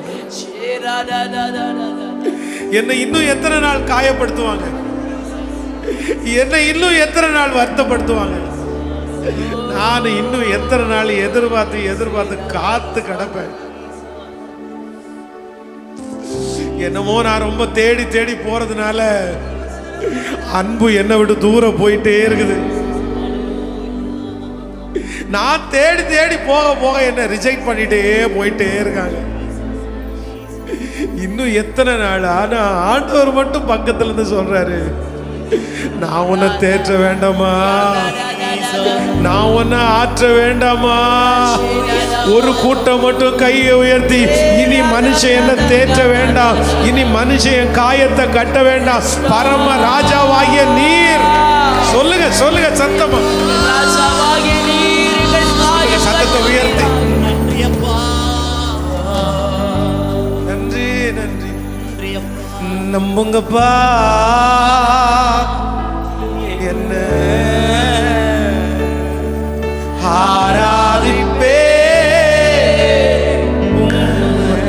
ஆண்டவர் இங்க ரசிக்கிறார். கர்த்தருடைய பிரசன்னம் இந்த இடத்துல அப்படியே மூடிக்கொண்டு இந்த 2வது வருஷத்துடைய ஆனிவர்சரி மகிமையாய் ஆராதிப்பே. இப்ப மட்டும் சொல்லுங்க ஏச பார்த்து, உங்க பிள்ளைனா, உங்க பிள்ளைனா. சொல்லுங்க மனசார, சொல்லுங்க மனசார, உங்க பிள்ளைனா, உங்க பிள்ளைனா. நானும் பார்க்கணும், உம் சத்த கேட்கணும், நீங்க ஆற்றணும், தேற்றணும், காயம் கட்டணும். பெரும் சேனை கூட்டம் ஒன்றை உம் முன் நிறுத்தணும், பெரும் சேனை கூட்டம் ஒன்றை உம் முன் நிறுத்தணும். நம்புங்கப்பா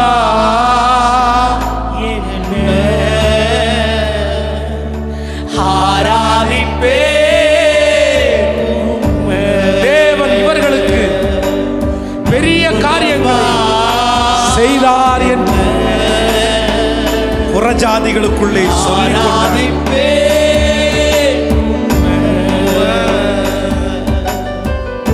தேவன் இவர்களுக்கு பெரிய காரியங்களை செய்தார் என்று புறஜாதிகளுக்குள்ளே. இந்த பலிபீடத்திலிருந்து இந்த கேட் ஆஃப் கம்ஃபர்ட் சர்ச் ஆசீர்வதிக்கிறேன். ஊழியக்கார பிள்ளைகளை ஆசீர்வதிக்கிறேன். சாம் பாஸ்டர் ஆசீர்வதிக்கிறேன். ஒவ்வொரு ஊழிய பிள்ளைகளை ஆசீர்வதிக்கிறேன். வாலிப தம்பி தங்கச்சிங்க பெரியவங்க எல்லாரையும் பிளஸ் பண்றேன். உங்க வருகை தாமதிச்சா உங்களுக்கு சித்தமான அடுத்து இவங்களை முகமுகமா சந்திக்கும் போது இங்கே கீபோர்டு வாசிக்கிறவங்க, ட்ரம்ஸ் வாசிக்கிறவங்க, ஆப்ரேட் பண்றவங்க, இந்த ஊழியத்துக்கு உதவி செய்யறவங்க, சிஸ்டர்ஸ், பிரதர்ஸ் அத்தனை பேரை சந்திக்கும் போதும் சுத்தி ஒரே ஒரு சத்தம், ஆண்டவர் இவர்களுக்கு பெரிய காரியங்கள், இவ்வளவு பிரம்மாண்டமான காரியம் நடக்கும்னு நாங்க நினைக்கல. இதோ நடந்து வர்றானே இந்த பிரதர், இதோ நடந்து வர்றாங்களே இந்த சிஸ்டர், இவங்களுக்கு கர்த்தர் செஞ்சது சின்னதில்லை பிரதர், அவங்களுக்கு பெரிய காரியத்தை கர்த்தர், நாங்க இப்படி நடக்கும்னு நினைக்கல, நாங்க இப்படி உயருவாங்கன்னு நினைக்கல அப்படின்னு சுரஜாதிகள் சொல்லுகிற அந்த நாள் கரங்களை தட்டுகிற ஒவ்வொருவர் மேலும், நன்றி அப்பா, கரங்களை தட்டுகிற ஒவ்வொருவர் மேலும் ஆமென்றும்.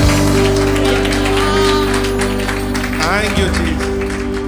இந்த திருச்சபை வளரட்டும், பெருகட்டும், உங்களுடைய பிள்ளைகளுடைய தரிசனங்கள் எல்லாம் நிறைவேற்றும். இது ஒரு பெதஸ்தாவா மாறணும். இதுல யாரு காலடி எடுத்து வச்சாலும், எப்பேற்பட்ட வியாதியா இருந்தாலும் போகும்போது சுகமாக்கப்பட்டவர்களாய் திரும்பி போகணும். இது ஒரு பெதஸ்தா. Thank you Jesus. உங்க கரங்களிலே தாழ்த்துகிறோம். உங்க பிரசன்னம் அப்படியே ஏவிட்டே இருக்கிறது மாதிரி, அதை கண்டினியூ ஆகிட்டே இருக்கிறத நாங்கள் ஃபீல் பண்ணோம். எங்களால் அதை நிறுத்த கூட முடியல ஆண்டவர். உங்கள்கிட்ட ஜெபம் பண்றது, ஆராதிக்கிறது எவ்வளவு இன்பமா. உங்க பிள்ளைகள் ஒவ்வொருத்தருடைய தலையின் மேலும் கிரீடம் பூக்கப்படும். இயேசுவின் மூலம் ஜெபம் எடுக்கிறோம் நல்ல பிதாவே, நம்புங்கப்பா.